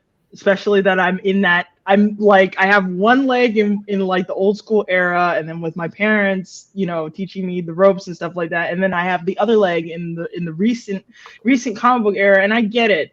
The fact is, the cry for diversity is there. You want stuff. You want different people in the leads. You don't want the same old stories. Right. And I understand that certain parts of those characters, whether it's female, you know, POC or sexual orientation, has their own struggles, and those struggles want to be told. Right. But first and foremost, if you want those things to be told, my biggest thing is you have to create a character first and foremost. Make it those traits secondary that can add an extra layer. It shouldn't be, okay, this person is a POC, that is their personality. Right. Exactly. It keeps it disjointed, and it's not a realistic character. It's a caricature, or if not a stereotype of Right. Right. And it's like, you know, and that diversity to me has always been there. It's just, you know, you got a lot of people who weren't very well adept in the game, who people who weren't true fans, who were making the call on the diversity and the different problems or whatever that they had with what was going on. But to me, that just shows that you're not truly watching this material, because this diversity has always been there. It's always been Yeah, and I feel anime is a huge. It's always been there, and the people who are complaining about it are people who are not, who obviously, to me, haven't been paying the right kind of attention to the genre in the first place. Because if you have been, you would know that diversity and that type of representation has always been there. there. I mean, you go back all the way back. You know, I mean, they're about to bring out Cowboy Bebop now. Oh, I'm a little nervous about the live action, but Cowboy Bebop, it's one of my top favorites. I mean, well, it's one of my favorite animes. They're not like the top 5 or the top 10. And their soundtrack is awesome too. And that's to me, that's a good example of that's a good example of creative diversity that was going on more than 20 fucking years ago. That didn't do it as a purpose. You know what I'm saying? Their purpose wasn't to show diversity. It was just they knew that was what the world was about, but they were trying to make a good fucking show. They built so much characters with each character, you didn't even care. You know what I mean? They went with the character. You know, I didn't mean to cut. That's a bad habit. It's just my ADD. But it's okay. It's okay.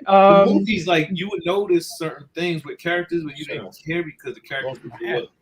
Yeah. Well, it's one of the issues that I have with one thing I love in the anime community. It's always been like that. Like, I was a huge fan of Outlaw Star, and my favorite character was Aisha Clan. I love cat girls, if you probably haven't noticed.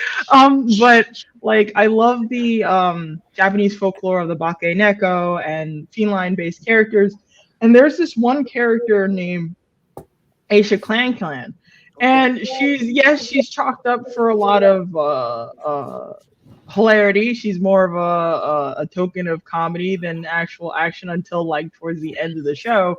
But when I was little, I thought, wow, she's beautiful, she's strong, but she's like she was just fun to be around. The whole entire show was just fun to be around, and it's more important to have fun characters and then add the traits to them. Right. But going back to what I was saying before, do you write?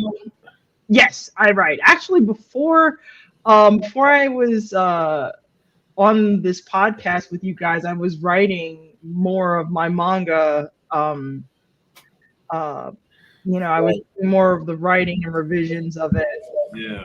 And what have you. That blossom and I have a couple of like previews of like concept art if you guys want to take a look. I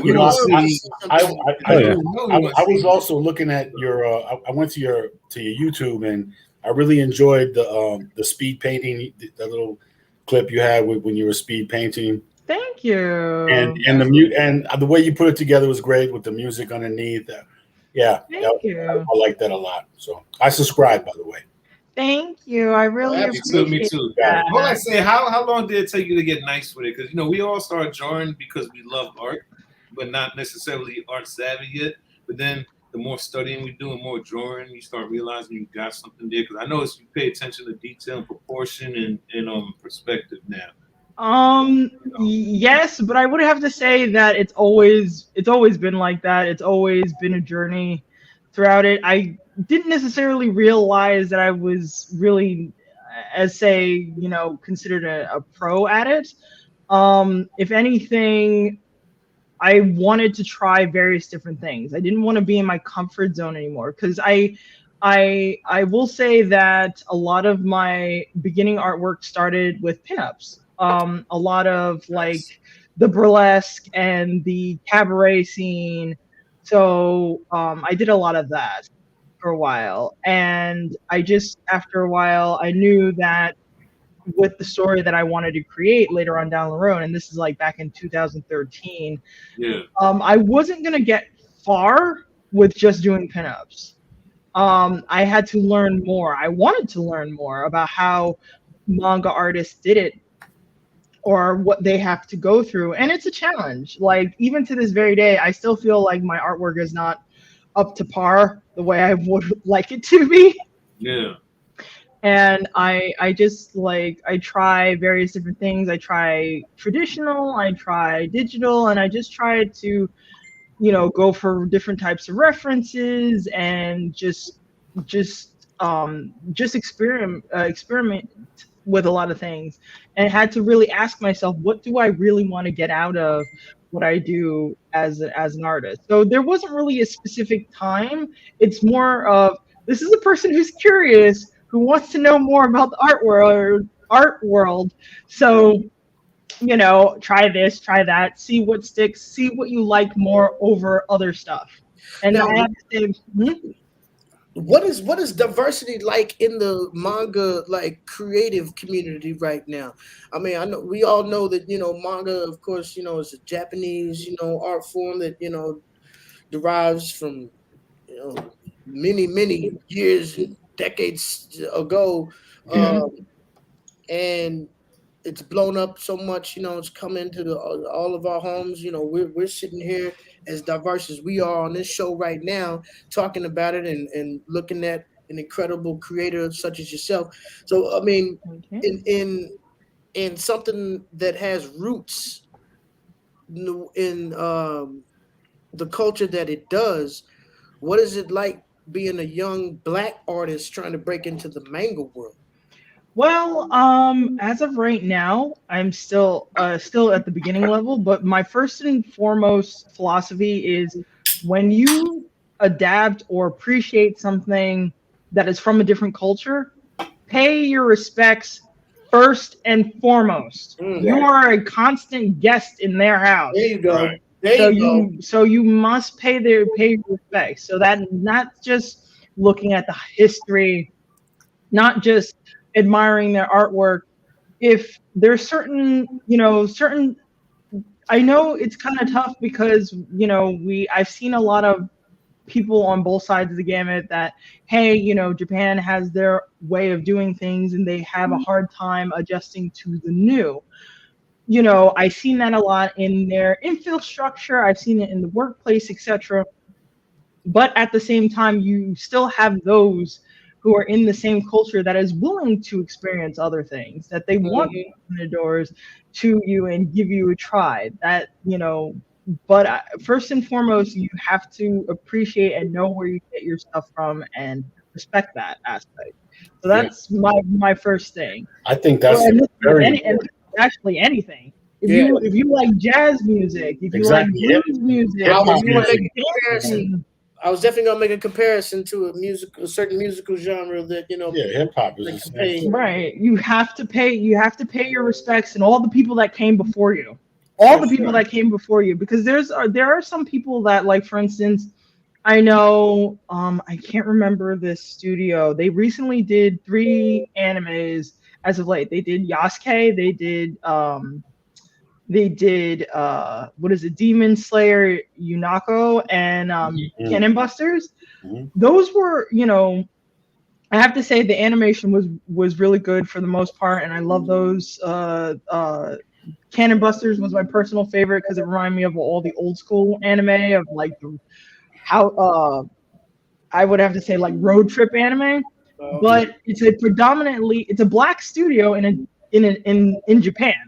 It's a black studio in Japan. So as far as answering your question about diversity, it's slowly, gradually becoming a little bit more open for other people. Okay. More on the outside. Usually it takes a while because of the fact that, you're considered gaijin. Gaijin is considered foreigner in that culture. And again, you have to kind of sort of gradually move into something like that.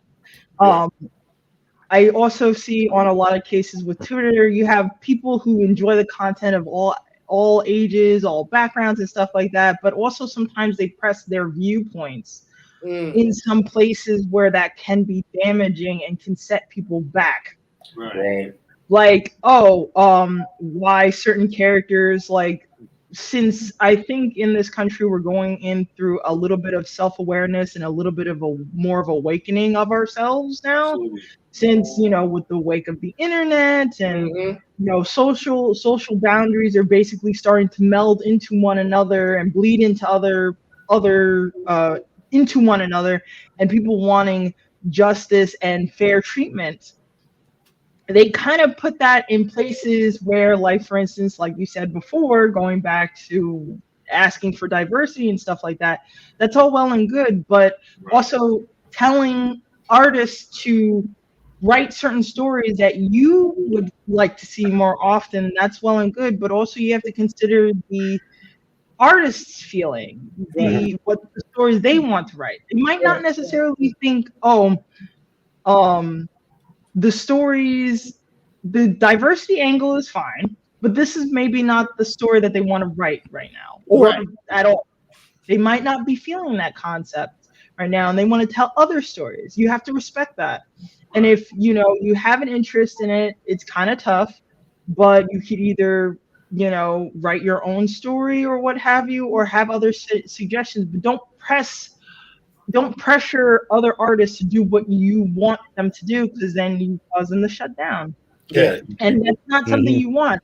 Like, basically, you want a plant to grow, and you put a large amount of water and a large amount of soil, and you put it in the sun too much. Even too much water, too much soil, and too much sun can kill a plant.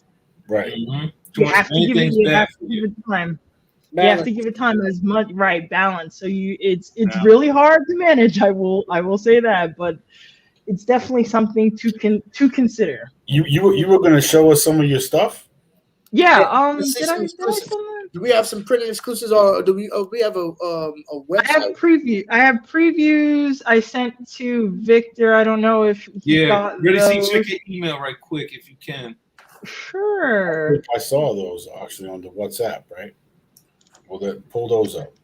And then those are Patreon. Let me send those as well. Yeah, let's definitely get a few more just now. Let's get that Patreon up, for sure. I do a lot of more original stuff on Patreon. That's mainly to the manga, line arts and concept arts, and what I envision for the panels and the areas. It's still a work in progress, because it's only one.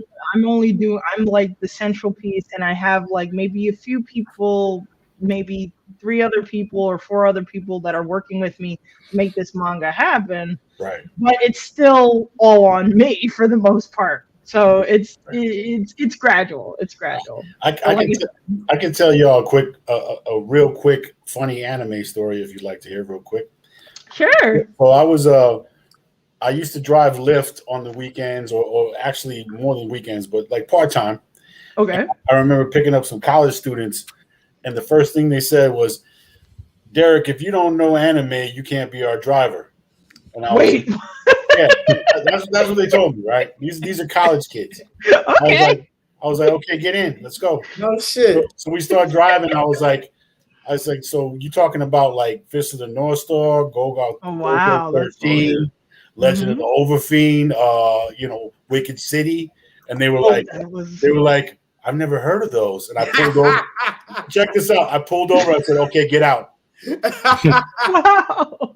I heard, they were looking at me like, are you serious? Like, first of all, I heard there's certain, like, for instance, Wicked City. I heard of the Overfiend one. Yeah. Those were something that you couldn't see those. Yeah, I couldn't see those, and still to this day, I'm not sure. You don't want to see them. They're disturbing. Wicked City, very Beast City, and Wicked City were two of my favorite shows. Death Note. Ever. Yeah, exactly. I like Death Note because of the fact of it's first of all, it's a chess match. Yeah. A chess match between two people, and then on top of it, it's a psychological. It started asking the question of what is truly justice. What is, what are these elements, these components that make up our world, this or that? What makes the difference? Who, justice and who's swift with it and who gets to be the that question. Right. Is it justice you're in love with or power? That question, the concept of God a lot. Yes, that's another thing. It questioned it a lot, and I love it. Well, yeah, when I pulled over, I didn't make them leave, but I did pull over and sit there for a minute. I'm like, come on, man, you guys got to get out. Oh, let's not forget Berserk. Right or wrong? Everybody here has seen Berserk, right? Oh, I couldn't. I'm not a huge horror fan, although I love mythological stories, supernatural stories. But Berserk is one of the crazy ones that it's like, yeah, I had that game on the Dreamcast too. Back in the day, the Sega Dreamcast had Berserk, bro. That shit was nuts. Yeah, they made a game out of that. Bro, it was bloody. You had the big sword. Yeah. Just slaughter. But I also want to ask. So, I know you attend like with cosplay to functions. Mm-hmm. You probably have a network and a community of friends, within that range that probably support or do their own thing as well. So how does that support group inspire you to do what you do to this day, and what you do? You're talking about my cosplay inspire me on both ends, both cosplay like and manga. In different functions that might have similarities to what you're doing as far as being creatives and networking with them, and where does that how does that is that a drive? Do they help throw in input like when you need it? Well, I try to. Well, with my manga specifically, it's only with the groups that I picked to work with me on it, because no offense to anyone, I like to keep my especially this is sort of like a baby project. It's my baby. I like to keep it relatively small, because when you get too big, everybody has all these ideas and it gets so overwhelming. Right. And it can show out the creativity. Too many hands in the cookie jar, they call it. Too many hands in the cookie jar. Yeah, that. So I think we need to change that, and then if someone's upset. However, when it comes to like cosplayers and they helped me come out of my shell more and not be ashamed of what I liked. Because even though, yes, I'm, as I said before, I'm a huge otaku. During middle school, it wasn't really accepted. I was bullied a lot. I think a lot of old school, people before the wake of the internet, and it was just like pockets of geekdom in various different areas. We got picked on a lot. And we really didn't find any sanctuary, no solace with our fellow human beings. So with going to conventions like this, because I definitely can definitely sympathize with everything you're saying, because I'll say empathize. Empathize and sympathize, because when I was coming up, the whole nerd thing in the 80s was huge. Yeah. There was nothing, no kind of internet, nothing like that. No. And Gotta be it. that was it. They had See, to get the shops. one thing about the lack of the internet in the 80s being a nerd was that, you know, with the internet, your defensive combat comes from, you know, posting memes about, you know, how people need to change and shit like that. But back in the 80s, the defensive mechanism was knocking the motherfucker out. So we were, as nerds, you know, we kind of, you know, put our weight up a little bit because we had to. There wasn't any kind of internet to just complain about our day on. We had to, you know, punch somebody in the mouth. Or you had to be quick and be able to jump fences and shit. Yeah. Here's that. It's hard for creators and people that want to be themselves in certain circumstances and sceneries where there's people always that don't have that same vision or quality because their parents don't even have cable at home, so they're angry. Right. That was a question I was going to bring to you. So now that you're doing it, totally cut off. Oh my God. Wait. No, hold on. I don't ask a lot of questions. I wanted to elaborate on that not necessarily just like Twitter is like used for disarming situations, but you notice now we travel in packs. Right. No martial arts. If somebody's going to come after you, because the internet has made it easier to find each other. You could have somebody on the other side of the country and say, "Oh shoot, you're an anime fan." Right. What go to, and then you have these conventions where people come in droves. Right. So the person who used to pick on us either A was a closeted geek. Or if they know for dang on sure not to say anything stupid, or they're going to basically be running down the street with a bunch of cosplayers with their swords, ready to lop somebody's head off. I love it. Or they don't read. You know? Or they don't read. I remember. Let me tell you something, Vic. You want to talk about cutting people off? You're the master of cutting people off. I am. Okay, you are the master of cutting people off. I am. You have that title. If you were a super villain, you would be cut off. That would be the name of your character. Captain cut off. Captain cut my name. Corporal cut off. But cut off. What I was going to ask you was, since now you're doing this, and your mother and your father had such a big influence when you got your mom's bringing you the whole kid side of it, and your father bringing the more Thor-ish adult side of it. How do they feel about what you're doing? Are they rocking with you? Yeah, no, they were very supportive. They actually, believe it or not, during the pandemic or like beforehand, they're like, wait a second, isn't this the time? Aren't you like? They started to keep track of the scheduling of when I was going to leave that weekend because they were like.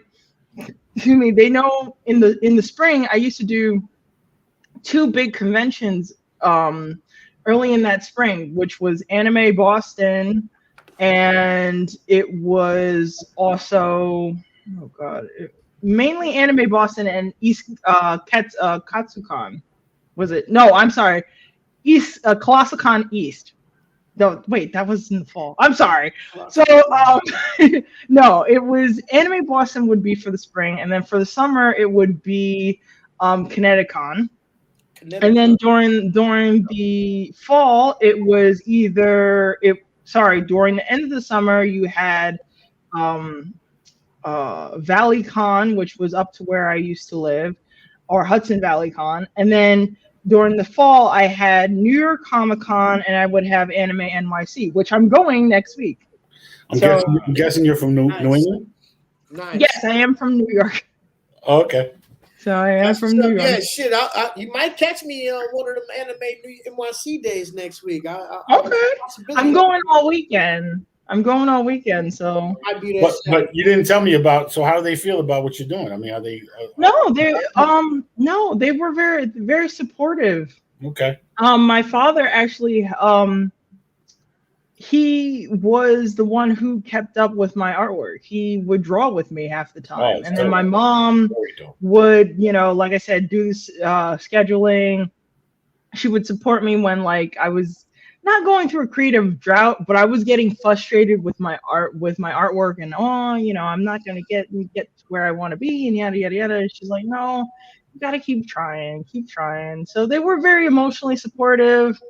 Also, they helped me with several of the supplies. They got me like headphones, and they got me a fresh computer and stuff like that. And they really proud of what I do.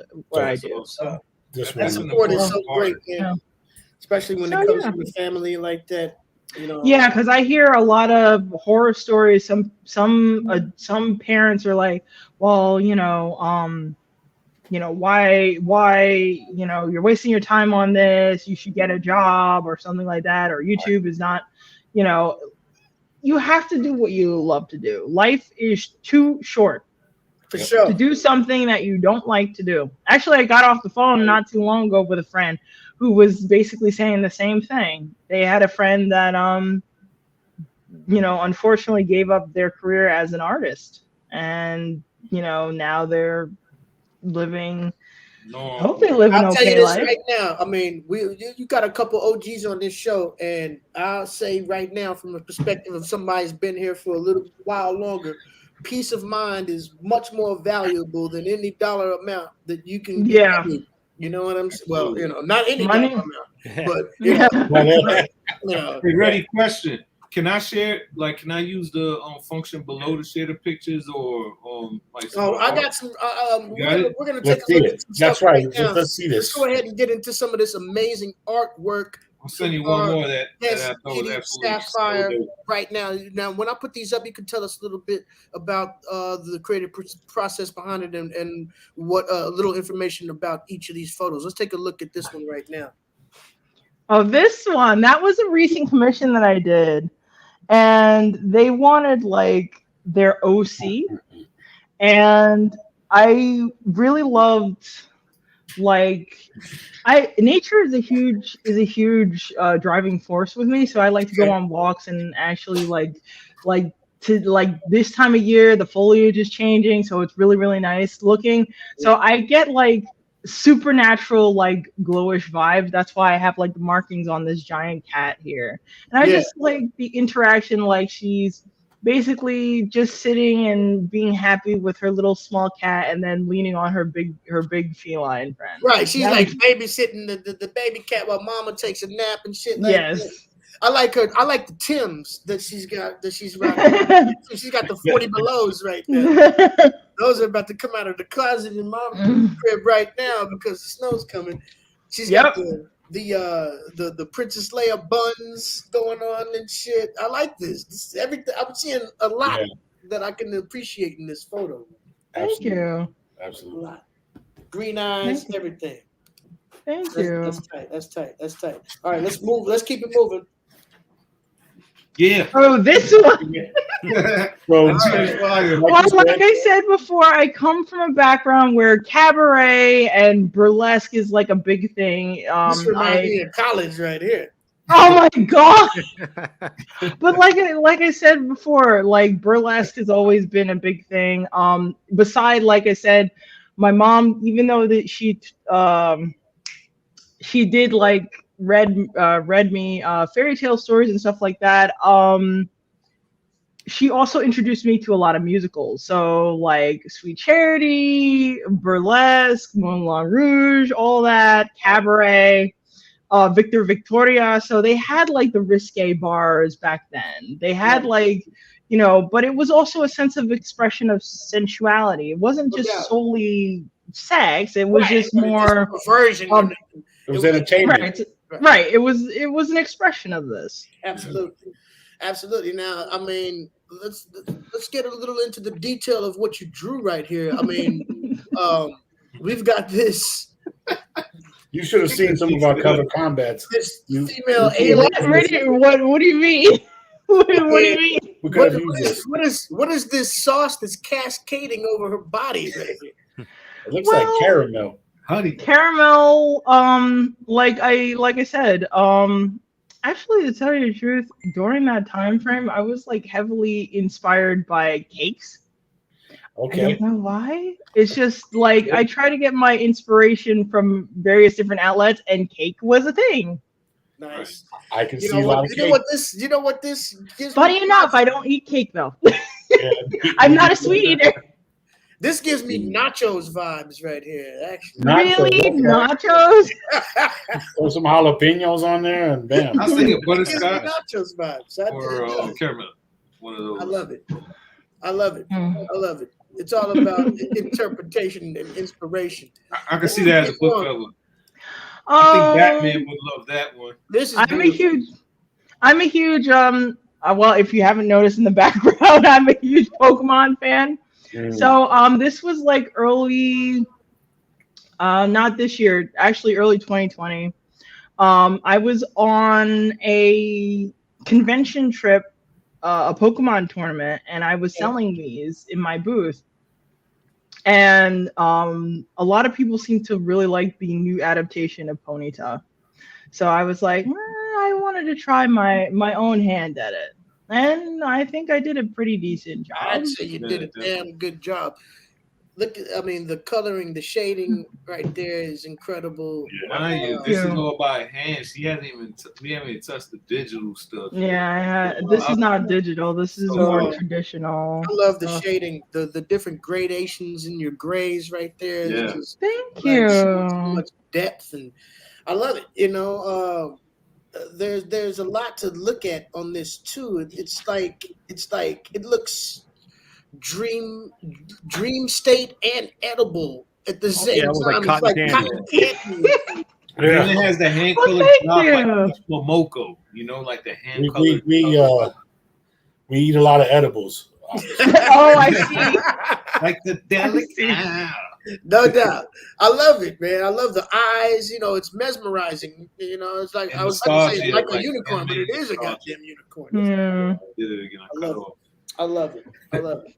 All right, and tell us a little bit about this group picture that we're looking at right now. Oh my God! I can't believe you dug that one up. That's my fault. That was your fault. Yeah. Okay, this was Squad. this is our DC world. I love their anime house. I love their anime house skits. I first stumbled on them with the video game house, and it was just a riot. And this was in Anime NYC of 2019. Okay. And I ran into them, and I'm like, oh my goodness, you guys! May I remind you, I'm a shy individual. I usually keep to myself. So, you know, I was like, oh my God, I was fangirling, and Aaron is like my personal favorite. He's so adorable. So it's like, oh my goodness, it's like, you know, you were geeking out. You felt funny. Yeah, they were just really funny, and I'm still waiting. Like, I can't wait until the next Anime House. They just recently released Video Game House Episode 5, and I'm looking forward to the next one for Anime House, because the Anime House is just hilarious. Is that a YouTube channel called Anime House you're talking about? No, it's our DC World. And they do like all different types of sketches. Like there was one sketch where they did several popular anime titles, and they threw them in the hood. So Kitty, really? Kitty, Charlie want to tell you what's up. Hi, Charlie. Oh, you're pretty. And now he bit on like. He's like, get out of here. What up? Thanks to cat. That's amazing. It bothered me the whole time. Hilarious. Like, just look in the camera. Then. I want to see some more. See more. Right. Go ahead. Sorry. Let's see. Like, I have maybe. Okay, I did this one a while. Actually, that one was also early 2020. Was 2020 as well. If I could find it. If you got some links that you would like us to put up on the main screen, you can put them in the chat. I'll share a link. Sure. Put them in the private chat. However you want me to share it, I'll throw it up there for the people. I will definitely do that. I think I have 2 more pictures that I am willing to share. Exclusive, And I'm ladies and very. I hope the stuff I sent ready to see. I hope it's not stuff that you didn't want the public to see yet. I sent them some more stuff, but yeah, the stuff that you sent were very tiny thumbnails. I can't post those. Oh, you can? Yeah, I sent more convention stuff and more artwork to him, but the ones that I just showed in the second email that you sent were fine, but the first one that you sent, too small. There were tiny thumbnails. Let me. Is it okay? How could I send those other pictures to you? If you have just a URL you could throw up, or okay. You check. They could email individual photos. Oh, I got it. I'm gonna send it to Ready See real quick. That looks amazing. That. Yeah, let's see if I can pull that off. And on another note too, I don't know if you know, but we do like a cover combat at the end of the show. Yeah, that's what we're about to get into. I'm hoping that you can hang out with us and be a judge. I could definitely do that. Cool. Combat. Oh yeah, that's most of our guests hang out and judge, and we get judges, impartial judge. Tonight, Kitty Sapphire will be the special guest impartial judge on Cover Combat, which is coming up very soon. Very soon. I sent a few more. Okay. Before we get all into that, though, we need to let y'all know right here. I'm going to show you what we were just speaking upon. Yes. The important part of tonight's information with our guest, Kitty Sapphire, the part where you can put your dollars where they count. Patreon, ladies and gentlemen. Yeah. There we go. You know what I'm saying? This is why we this is why we put this work in. You know, nobody out here works for free. We are creative souls for our own satisfaction and our own blood to flow within our bodies. But when we put this stuff out there for you to enjoy, we don't work for free. Kitty Sapphire is definitely out here putting down some incredible new school futuristic Renaissance shit, and we need you to support. We're gonna put this Patreon link up directly in the chat. Not only are you looking at it right now on our now I gotta click on it tonight and add on. Not only are you looking at it on screen, but right now in the chat room, you can click on the Patreon link and support. We've got look. There's 3 different tiers of support that you can. There's more. Click on below on CL6. Okay, let's take a look. I'm bad. You can get more. It gets more in depth. My first time on here. Let me get this right. And I really appreciate you guys for doing this, because it's like I purposely do this not necessarily just for myself. I mean, don't get me wrong, I love the anime, but the biggest reason why I do this is I feel that there's a story that I really wish to tell. And I want to give hope to the next generation of anime fans that still feel that they have to, that they feel confined in their own skin and don't know, like, even though, anime has been received very well, now it's gotten into a point where subgroups exist and people still don't feel comfortable within their own skin. So subculture is within a subculture and still they don't feel comfortable in their own skin, and I want them to feel as uplifted and happy as much as anime, free as much as anime. I'm so glad you brought that up. I mean, that's really the reason why we decided to take the show public, was because, in our community especially, you know what I'm saying, being into this type of stuff sometimes tends to be a little taboo. You know what I mean? You can't run around, in the streets, all the time talking about this Iron Man and all this type of shit all the time. But at the same time, it's so deeply rooted in our culture. When you look at hip hop and you look at, different things out there, there's so many references to the comic book culture, to geekdom, or all this type of stuff. It's married, but people just don't wanna, float that flag out there in public.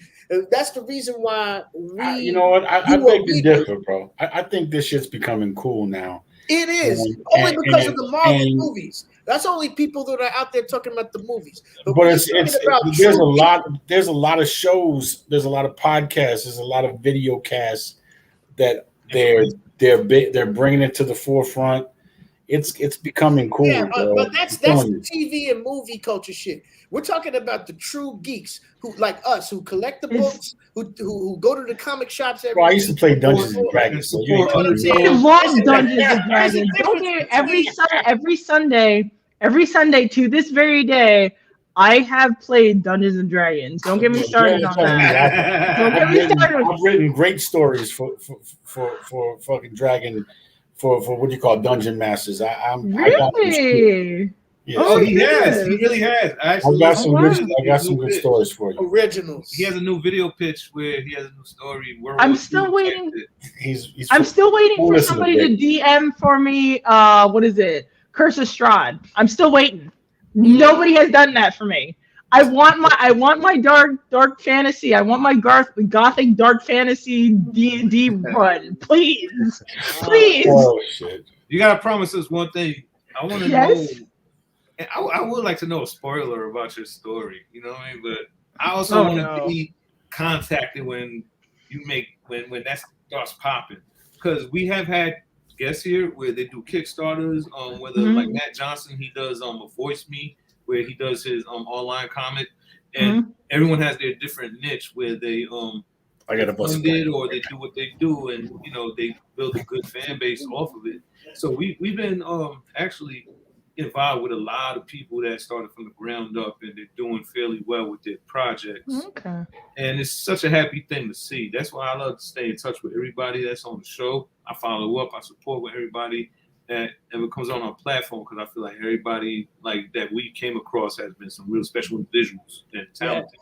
For sure, we love to spread the love. Now, let the people know some information about where they can follow you on social media, or take a look at more of your artwork, Instagram, Facebook. Yes, give us that information right quick. I have a link tree. I will send it to you guys probably towards the end of the of the podcast. And it has like all my social media from Facebook to Instagram to YouTube to Patreon and Etsy. I have some Etsy stuff going on. So just in time for the holidays. I would like that ASAP, because I want to put some of your stuff up on the wall. Yeah. I do take commission. I do take commissions too. I showed Victor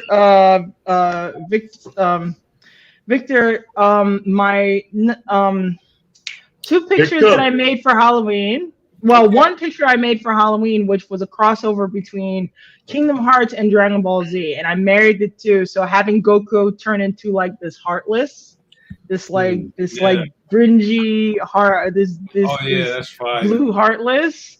That's dope. I thought it was really cool. So that's like something for Halloween. And that kind of mashup alludes towards our cover combat tonight, because we're doing crossovers.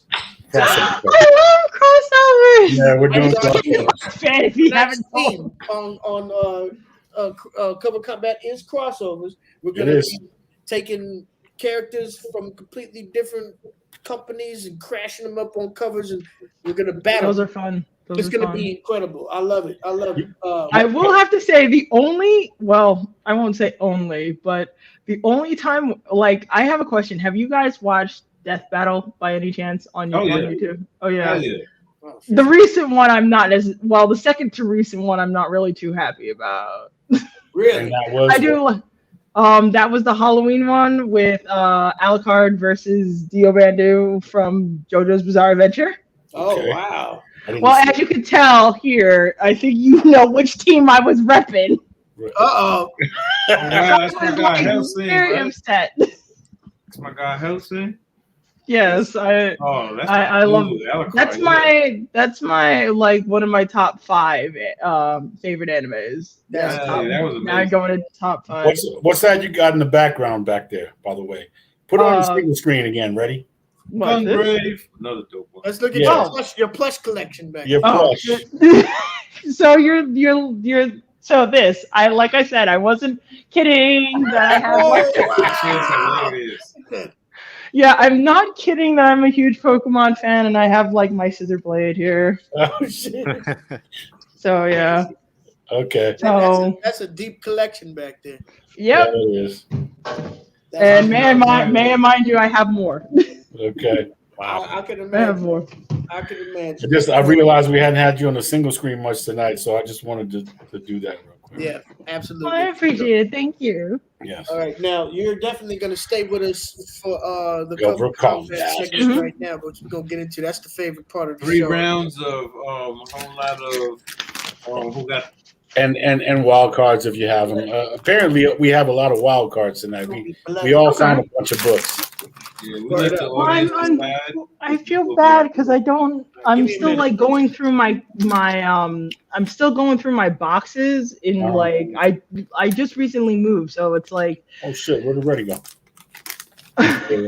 I recently moved, so it's just that I still have a lot of stuff in boxes, so I don't really have any manga books that I have that have like really good covers. Don't But listen to that. Oh, it's all good. I mean, As long as you can tell us which one of us suck and which one of us is Yeah, the best. okay, we do We'll 3 go rounds. run We each other's vote. faces.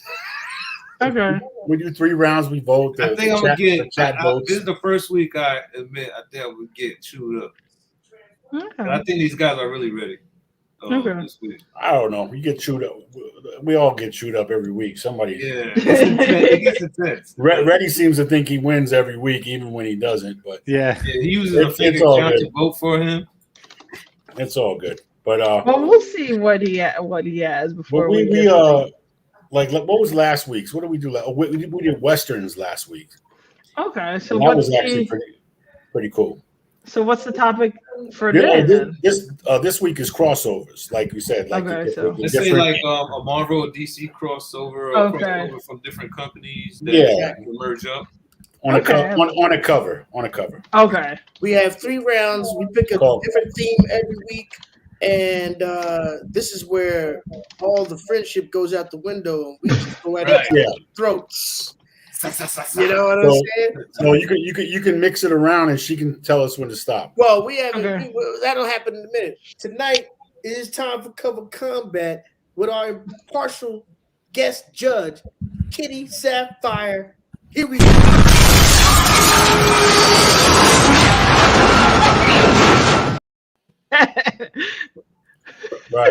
Right. Cover Yeah, combat. you're God right. damn it. Oh man, like I said, this is my favorite part of the show. This is where all Right. the stops come out and we stop playing games.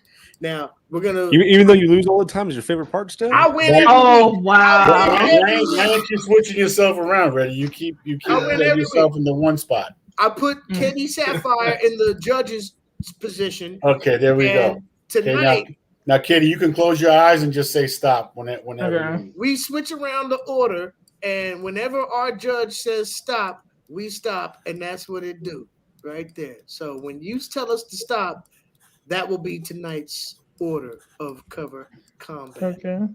Stop. Look at that. He got number 1 again. Oh. It's all good. I don't think there's gonna be any There's so throat many covers books right today. now in this. We're nobody's.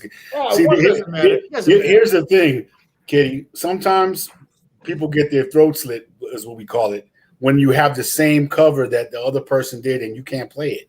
Oh. So Dave is kind of notorious for that. He cut me and Reddy's throat on one show all the where time.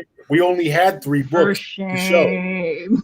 and he cut us for both the same book, and we had nothing left after that. That's why it's important to have what we Have call more than wild 3. cards. Yeah, You gotta have wild cards, something to back up in case somebody slits your throat. And tonight, Yeah, I'm feeling pretty safe. I'm safe too, bro. I got 8 books. I'm not gonna get my throat cut. I'm safe. I got a lot popping tonight, man. Y'all are done. Like every week. Just like every week, though. Kitty. Wait, I mean, you mean you say that? No, Kitty, right now, I'm going to let you know. I win every week. All right. So I'm just making your job easier right now. You know. All right. Let's see what you got. It's me. All right. Yeah. All right. No. We love the input from our chat room. The whole idea of Cover Combat comes from our chat room. We want Dragon Ball. Your feedback. We love to hear what you think about every round. And tonight, we're not about that participation trophy type shit, Kitty. Yeah. No, not everybody gets a trophy. Okay. You let us know who wins and who loses. Not everybody gets a trophy. None of that, like, oh, everybody. It was good. It was good. No. We all win. No.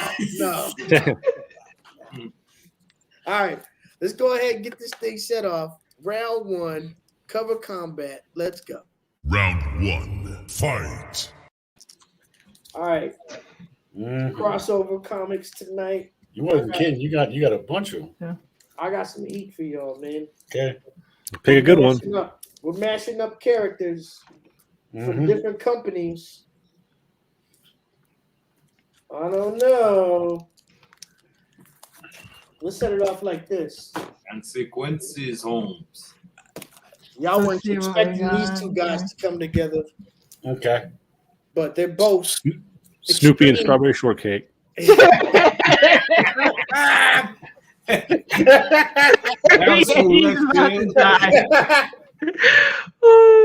both big heroes. This team up should have happened a long time ago, but now here we are with Archie and Batman. What y'all? Okay. Oh wow. That's like that is the '60s Batman. Yeah, Adam West. So the Adam West. The porn star. The real OG Batman. Wow, that is so mean. Wow. That's really, I've never seen that already. That's a good one, bro. That's a really good one. That's that's a really good one. Archie kicked Robin's ass. He kicked Robin's ass. He's no longer Batman's son. I like the originality of that. Actually, yeah. Really good. That's a very good cover, and only also because of the fact that not only the fact that it looks really good, but also the fact that it's in the same vein. Since Archie is basically a light-hearted type of comic, they went with the '60s version of Batman. If they went with any other Batman, light-hearted Batman, it might have lost in it would have been lost in translation. Good eye. Who's on y'all right now? Good eye. Yeah, and then you got the 4-color process. You know what I mean? What like up? Green that on something. Look at that Archie shit. Okay. I love it. I ain't gonna lie. I love it. Bro. I love Keep bringing in that love. That's what I like. Batman. I knew Batman was gonna love that one because she loves Archie. She loves Batman, and you just gave it a combo. So I'm pretty sure you're gonna get her vote this round. No matter what you throw at you know what time it is. I'm like right quick. backpedaling, trying to figure out what I'm gonna put after that one. There's nothing you can put after that one. But we're gonna keep it moving. There's right nothing there. to put after that. That's it. Be surprised. I'm taking y'all tonight. Vic Vega, are you ready for round 1? Yes, I am. Round 1, fight. Okay. So since Batman probably gonna like that one so much, I'm gonna throw this one out there. Let's see. Street Fighter versus Darkstalkers.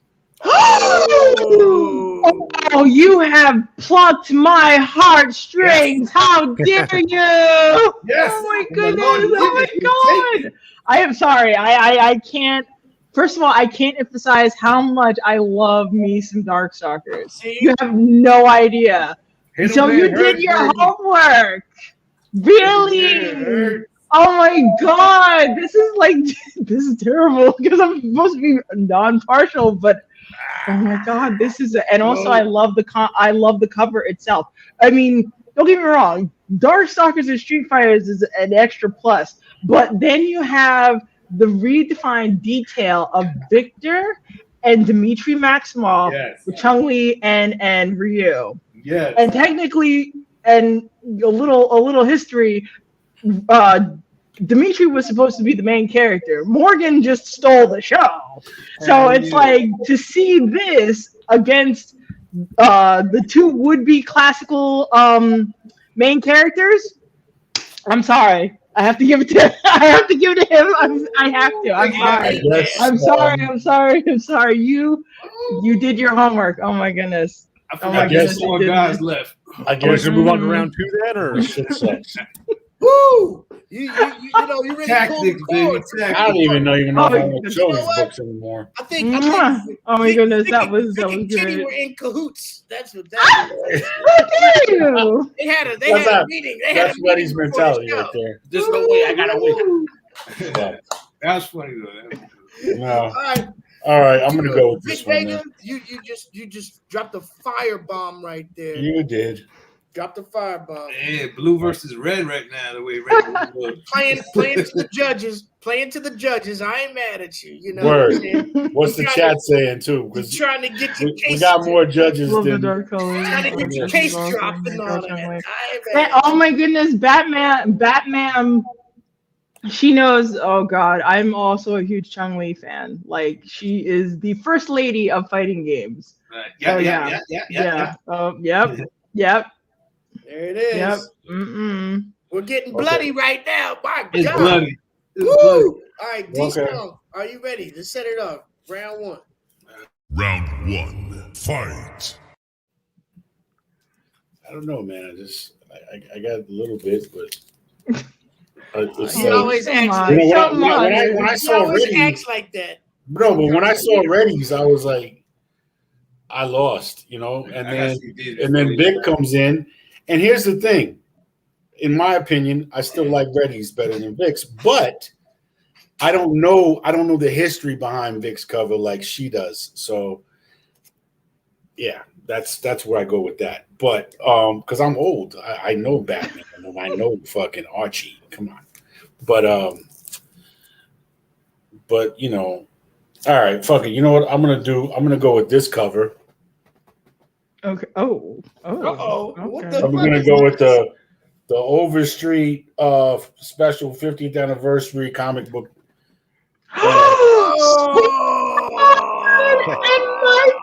Spider-Man! Oh wow, this is actually a really okay. I have to give the detail. The detail is very good. Don't get me wrong.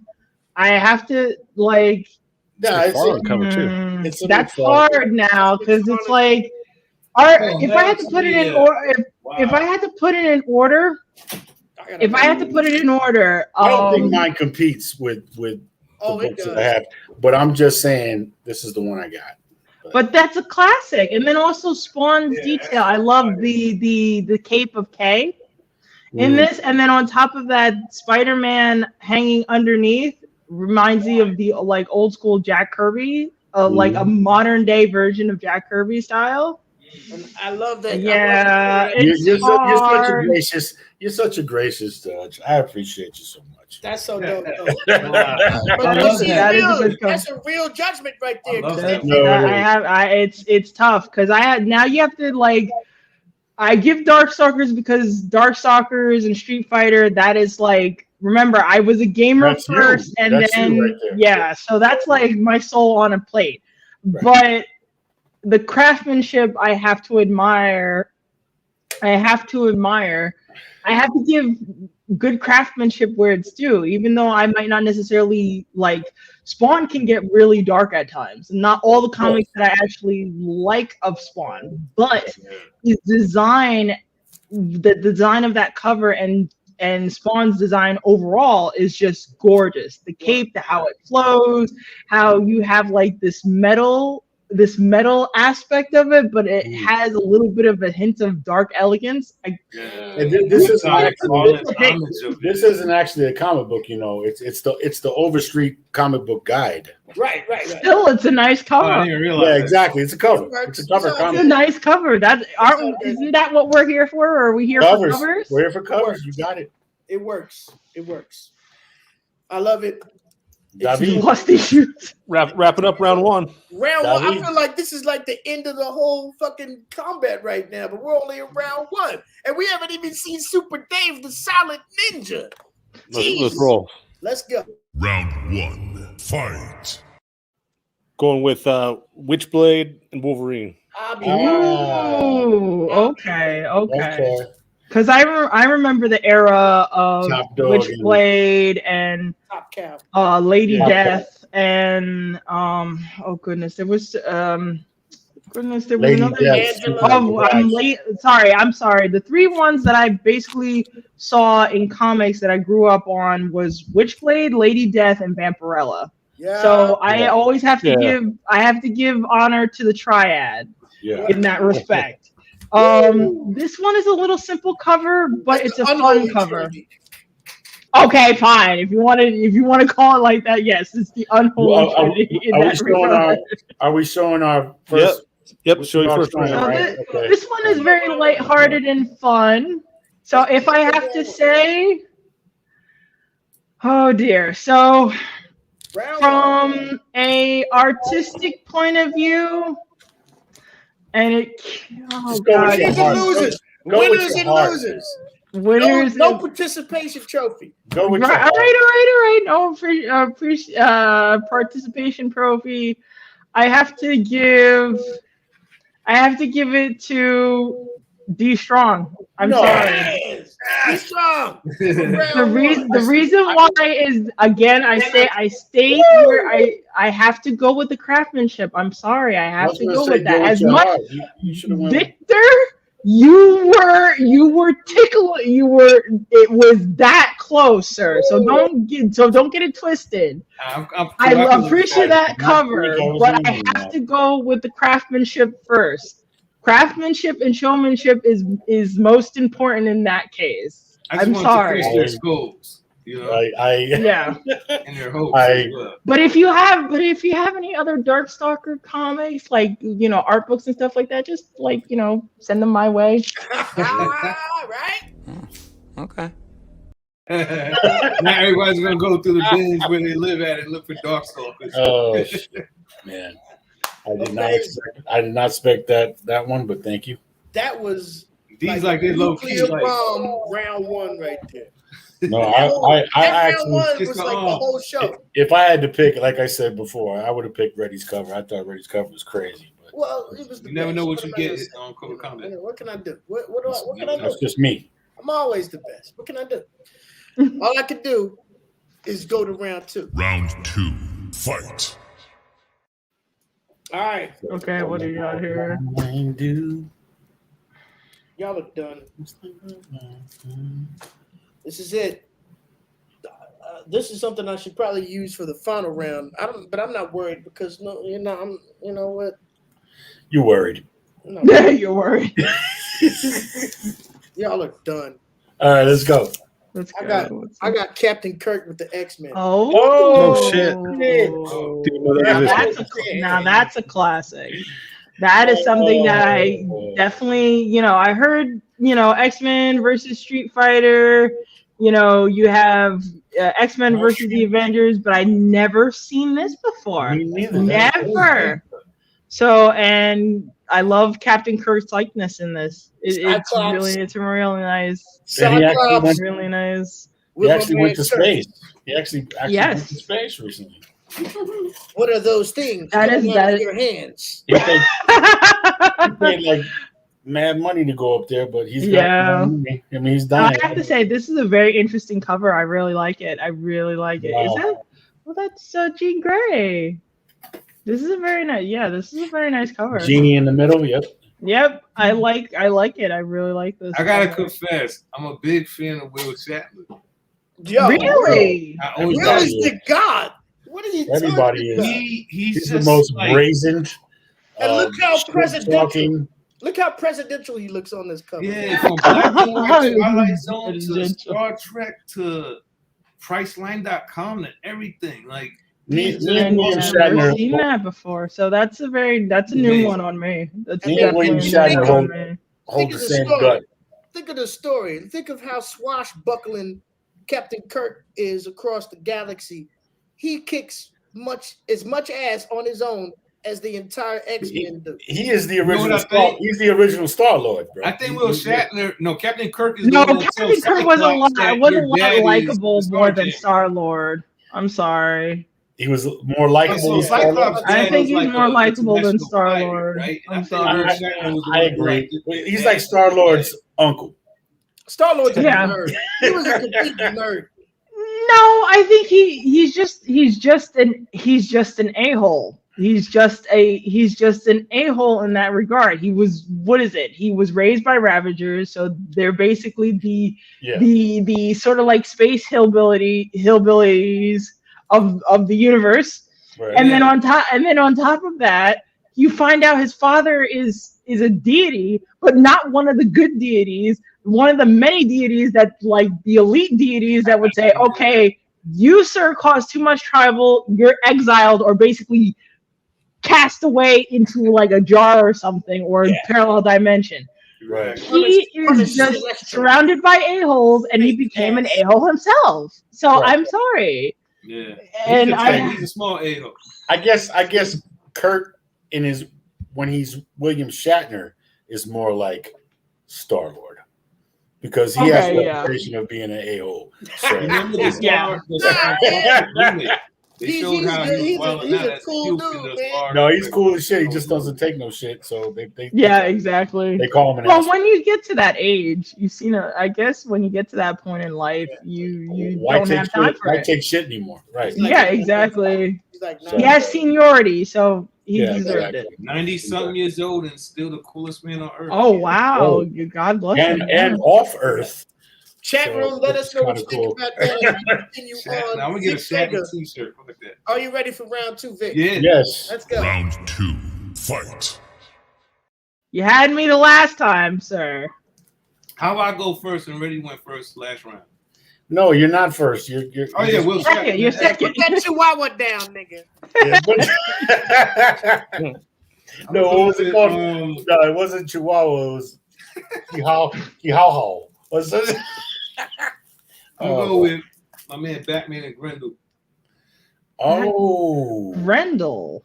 I love Grendel too. You know, that's Are we talking about Grendel? That's comical Grendel. You know that debuted in Matt Wagner's Age. Okay. Matt okay. This goes with what I said earlier about craftsmanship. I like the use of black hair. Like as I told you before, Hellsing is one of my favorite animes as well as my favorite mangas. If you've seen Hazano's way of using black, how he paints his panels, this is the same type of feel I'm getting from this book. And I love, is that like the Egyptian? Like I see like it has like an Egyptian style to it. This cover is incredible. That looks like, you know. Now you're going into mythological points of view. Shame on you. You've been looking up my persona, my interest. What are you wait a minute. doing? It's cover combat, not back cover. Yeah, I like but it. No, I love it. I love this cover because of the craftsmanship. Now I don't know who Grendel is, so I apologize. Grendel's a great character. You love him. Okay, so I'll probably have to take a look at that. But I don't know who Grendel is, but the cover is pretty nice and sleek. It's very sleek. Yo, I love that cover, man. You know, and Matt Wagner, brought Grendel out in Comico, and then I love the fact that it's a Comico DC matchup. Comico is a long lost company that's no more, but I was a big fan of Comico back in the 80s, man, with Next Man, Grendel, Mage, all that stuff, man. Incredible. What happened to them? They just went under. Grendel still, actually, Grendel, if you have some of the old Comicos of him, he's been optioned. Yeah, he's coming back. Yeah, Grendel's about to make a big impact again. Okay. Absolutely. So then you can learn just by watching them maybe on Netflix or Amazon. So 2 for 2 for my personal favorite, Shamor. I know, boy. I'm just looking. Love it. Chat room, let us know what you think about that. Yeah, as we continue on D Strong round 2. Round 2. Fight. Well, Dave had. I'm on the same page that Dave was with his last one. I had one as well. Wolverine and Witchblade. Oh, okay. Okay, this is another simple one. Let's see, who's that? Michael Turner, And Ron. TJ Oh, Smith. so I thought that was my name for a That second. word. Yeah. No, you did this, bro. I used to be an Yeah, I artist. did that. Yeah. Okay. DJ Smith. Anyway, I thought it was kind of an elegant looking thing. I mean, did you It is get a very. It's a sometimes Definitely. simplicity is the best medicine They're for just funny. presentation, and this is definitely a very simplistic but a very nice piece. It's a Yes. very nice piece. Wolverine's back is bigger than his chest. Oh, you got the Oh back. no! back grip. I've seen a lot of people complain about that as far as anatomy situations are concerned. But I've he's seen it though. kind of before. he's kind of primal, you know, in your Like, back. you watch Yeah. wrestling, you'll When see you're it. like a beast, your back is big, man. Hunched Yeah. over, yeah. Not to mention- I think Man, you come right out of a comic book. I love it to the dragon. That was great. I think out of any kind of element, a comic book cover is okay to be exaggerated. Yeah. Yes. Yeah, Yes. absolutely. So you can get away with a lot of stuff. For sure. You know, I mean that lady on the cover spine would have been snapped in half if she really would have been, bending over like that in real life. So That's true. it's all about it's all about exaggeration and all that good stuff. Round 2 continues with Super Dave. Round 2. Fight. All right, these two have put down their gadgets, put down their guns, and they're just going hand to hand. Ooh, this one is really Punisher and nice. Batman. Oh yeah. Okay.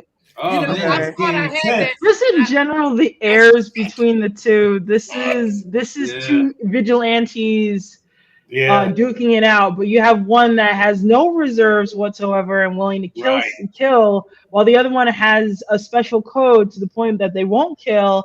And I feel that the symbolism of this also weighs a lot into the cover And itself. you got the And Joker ready to shoot common whoever ground.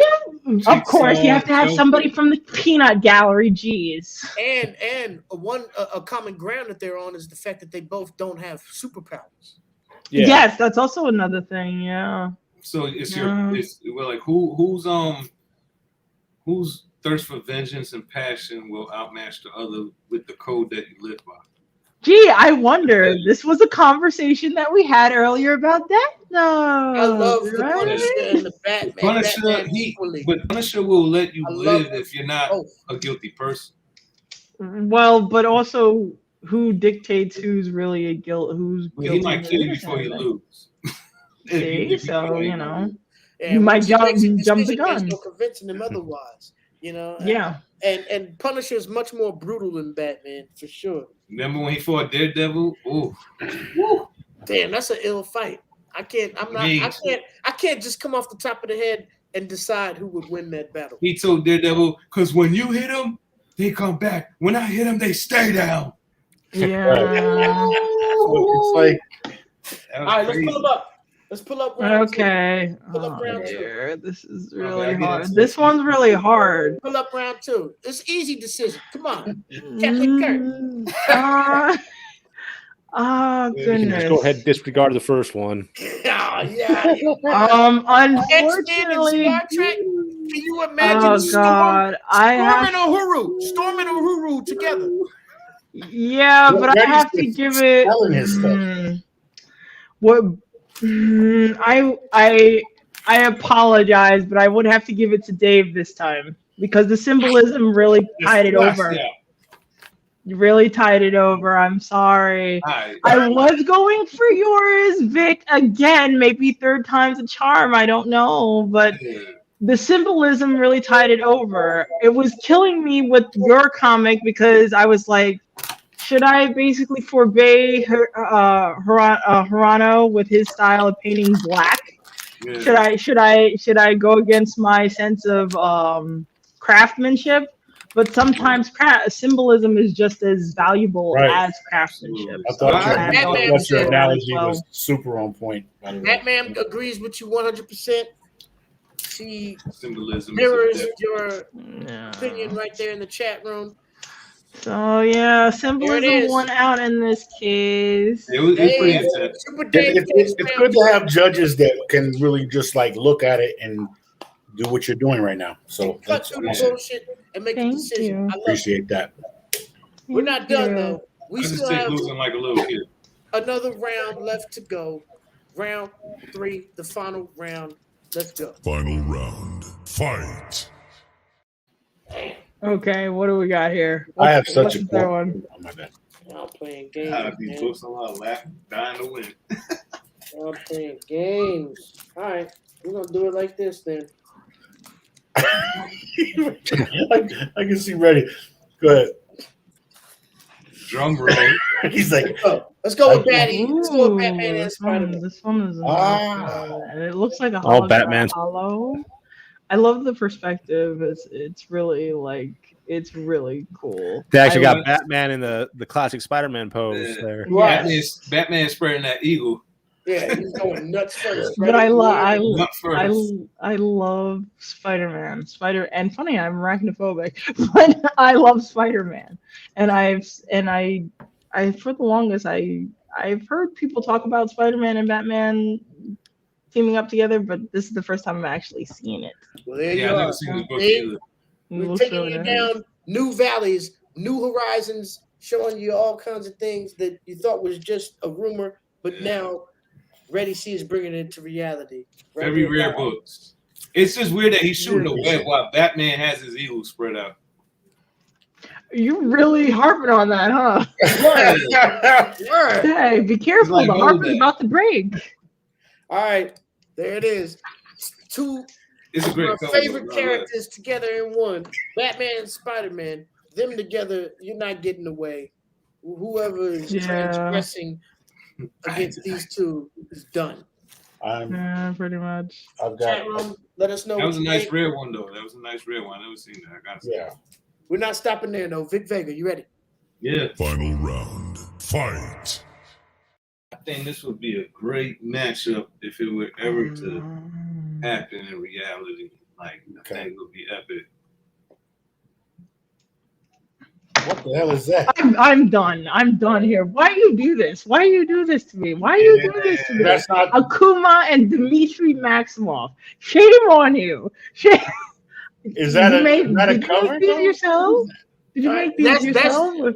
Vic is just trying to win cool points with the judge right now. That's just dope though. I'm Real- like but these sneakers are really good. Real quick, Really who art on cool. that, Vic? And again, he's done his freaking homework.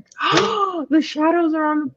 I don't. Who put those shoes together for you? Who put those shoes together? My man Leonardo da Vinci. Shout out to Leonardo. He's got his Incredible. He might be on the show on one of these nights. Actually, Incredible. He does this That was for dope. me.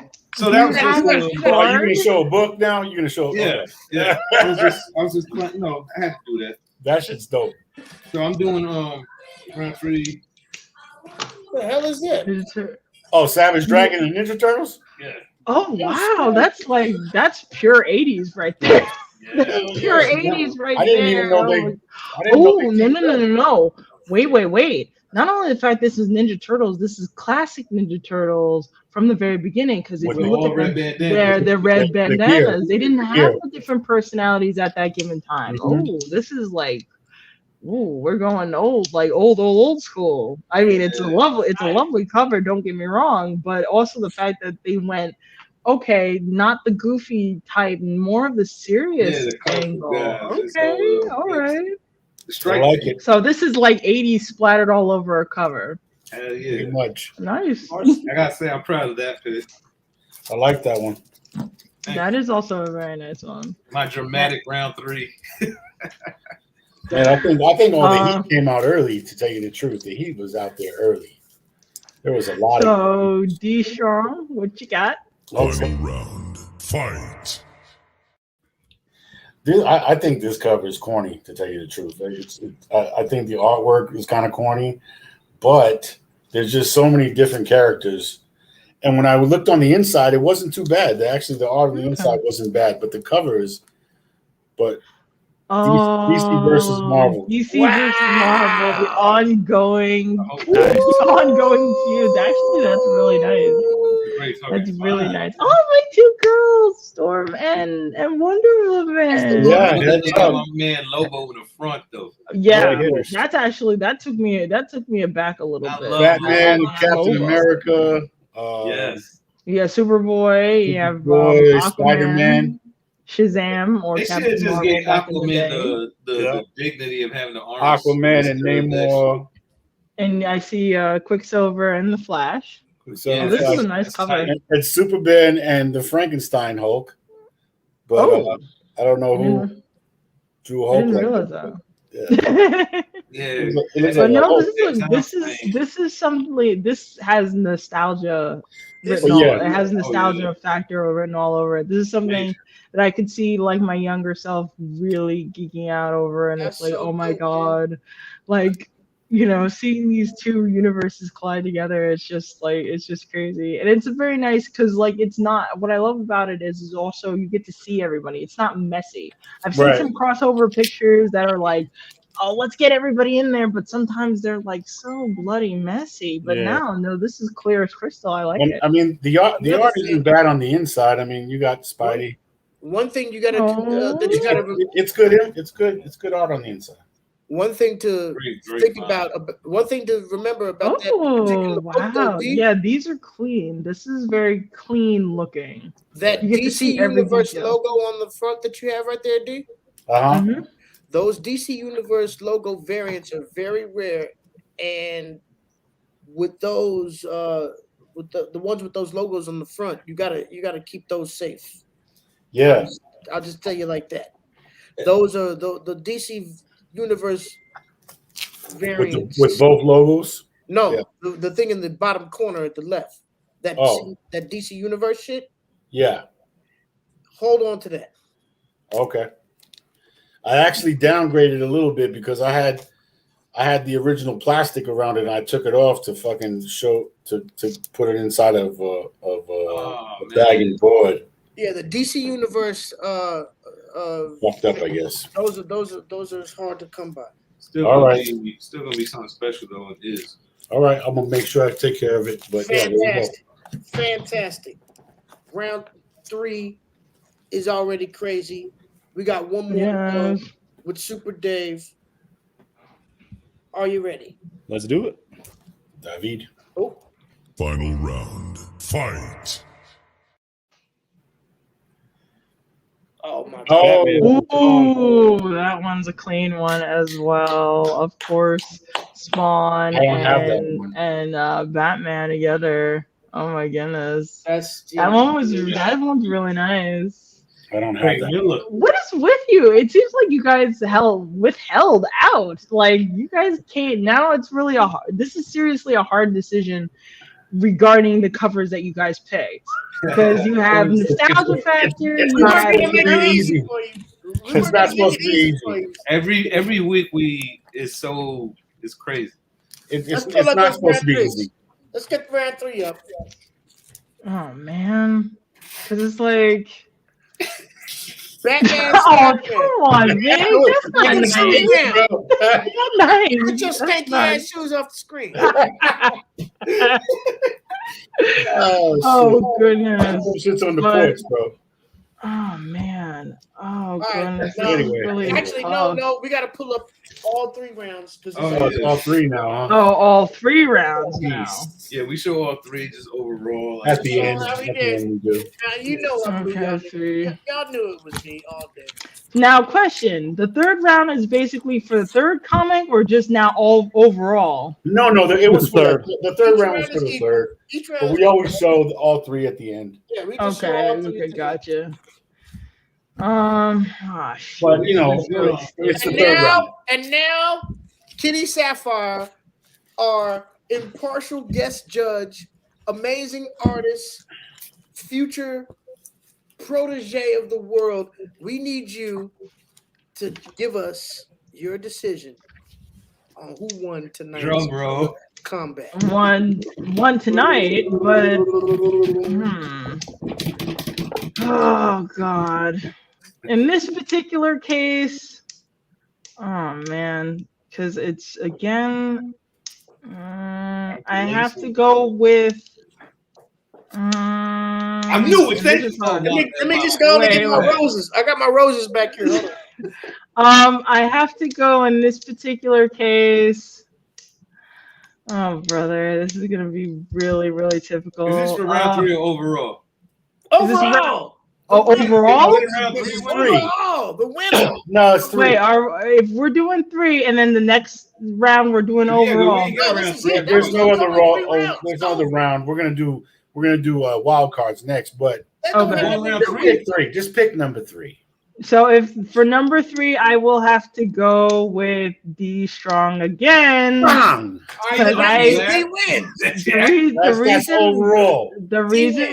The reason why is because that cover just brought me back when I was a kid, when I was still into Marvel vs. Capcom and X-Men versus Street Fighter.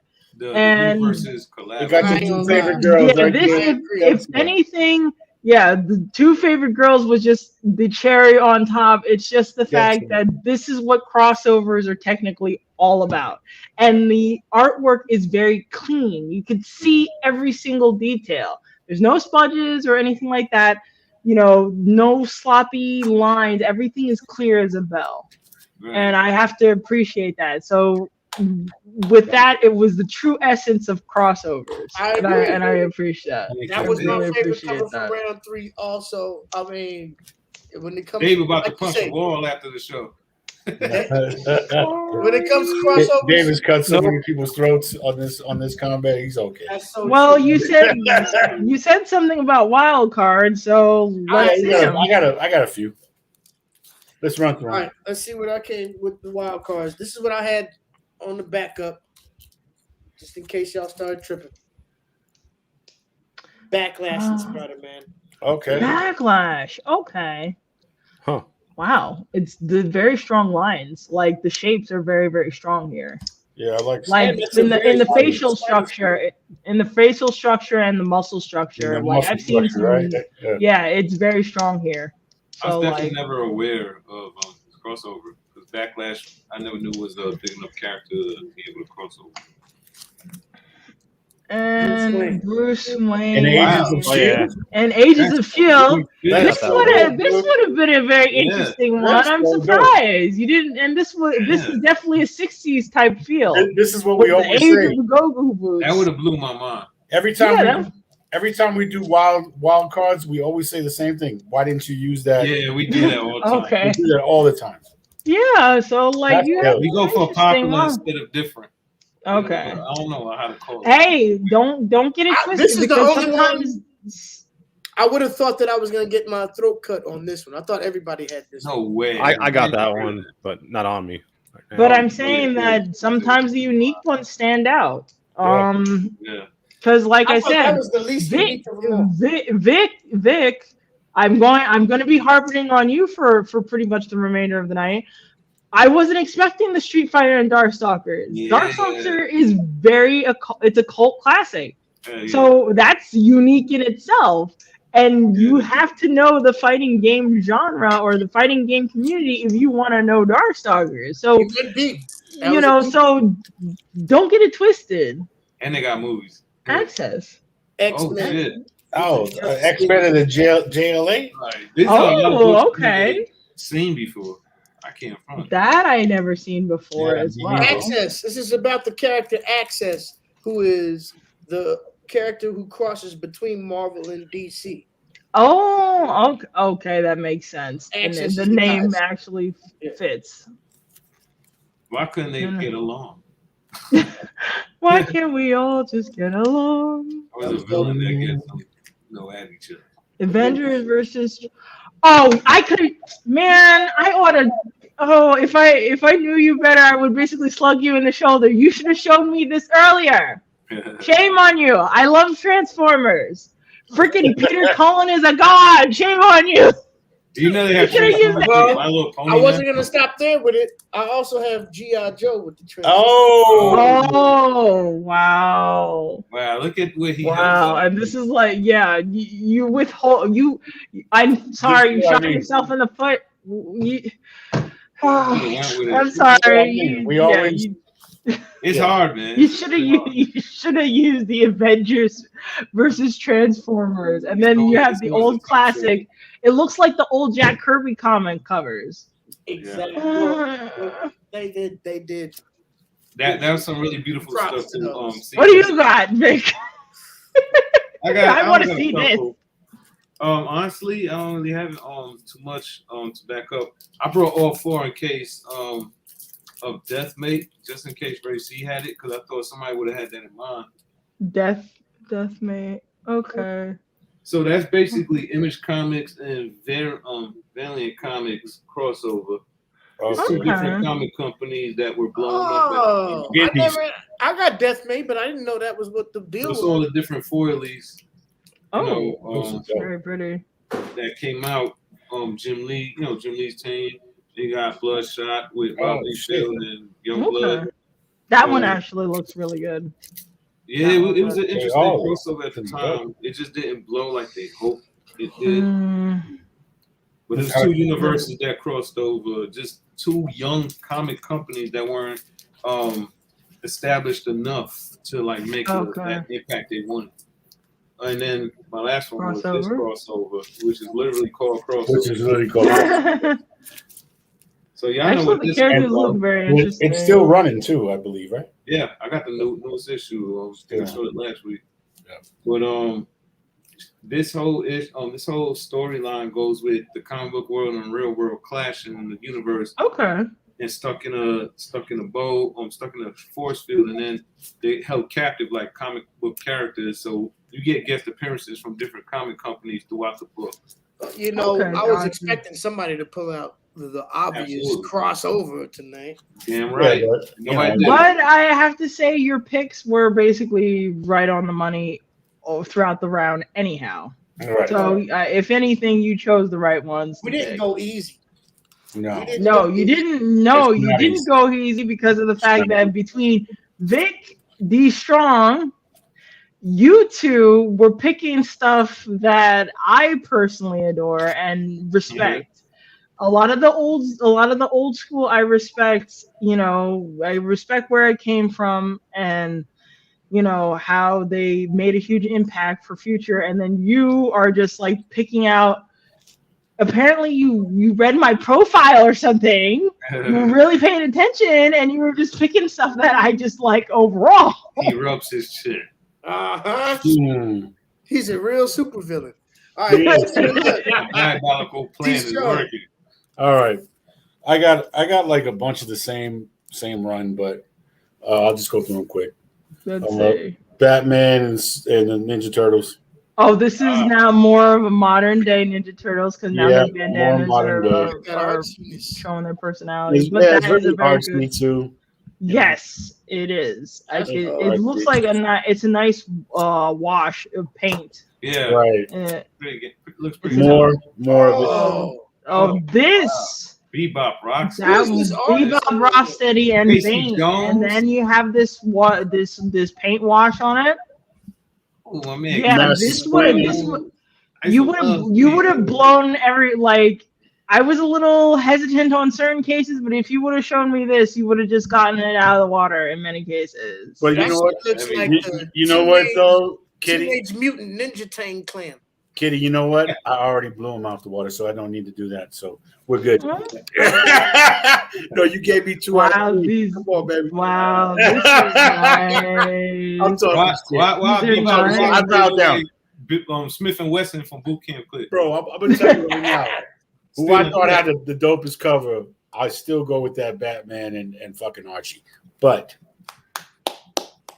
yeah, that must be ready soon. Those are really nice. Wow, these are really nice. Oh, he looks so sad. So who is the artist there? Ferry? That is a lot going on. Ferris Tyon. Oh, is that Tanya? Is that Tanya right there? Yeah, he's the writer on that. Going on in that cover. Then Williams is the one. Williams Caldwell. And they mixed them up. This one has Tyon he's writing, but Williams must be the artist, maybe. Yes, He's always Williams done Collywell, it seems. Okay. Those are beautiful. Those are beautifully drawn. So another one. Oh, my bad. Ooh, is that? Oh wow. Oh wow. That's when they get strapped Oh, up. that whole run is crazy looking. Yeah, that is. It is. But look at him. Oh, Does he got the Bane Bane? juice in him. He got the Bane juice in him. Yeah, bro. he has the Venom and Oh, and shit. oh no. Wow. Oh no, my God, That what nigga- happened to you? Don't be like that. Oh, poor Mikey. Like, oh God. Yeah, if you kept going with these consecutively, I would have just given you the win by then. And the I'd bridge. be like, Amazing Yeah. shit, man. And then last but not Those least, Look at that. I don't have the number 1 of this, which I'm disappointed. It was a 1 through 5, and number 2 had I got there's 2 of them. There's a variant, but I don't have 1, so that's Nice. one I need. Check that site, That's Dave. one I need to find. But yeah, Arkham Asylum, bro. oh wow, it's yeah. overrun. Crazy. Oh, I Shredder. In the picture. Wow, these are really good. These are I really love good some covers. Shredder I back would have given you the win a long time ago. Shredded. Wow. I wouldn't Shredder. waver in that regard. Look at Joker in the front line. Oh my Yeah, God. that's Of nice. course, he always I never has heard of trouble. Clayface. I see Poison Ivy. I see the Mad Hatter, Harley Quinn. These are really nice. Those are all Yeah. really nice covers. Those are my those are my crossovers. Fantastic, man. Everybody had a safe little Stockholm. What about Dave? We haven't talked about Dave. You still haven't seen Dave's yet. David. You said you're missing number 1? Oh, You got it, bro? Oh my! You could have saved so much more. Oh my goodness! surprise. Look at It's that. yours. I think this is the Thank one I you, have. sir. I There you appreciate go. you. That's Look at awesome. that. Sauce. I appreciate If you would have shown me that earlier, I would have given it to you. But then again, the Oh, shit, the shoes again. ooh, Darkness and Wolverine. Oh shit. okay. Let's top This count one. together. New Avengers, Transformers. All right. Oh shit. Oh my goodness! What's up with overweight Wolverine though? Lord Yeah, of Wolverine. Lord. Actually, Wolverine would have been a little bit off-putting in that Chili regard. cheese fries? I got that whole run. Chili cheese. Oh, He had that's to not nice. carve up to go against No, Transformers. you should. I love chili cheese fries. And then Darkness, Superman. Oh, Wow, I can't Oh, wow. I imagine never saw that though. that type of man. because I only heard of Darkness. I never actually seen him, and it's like, whoa. Yeah, I didn't read enough on him to. It's a pretty have cool enough character. knowledge.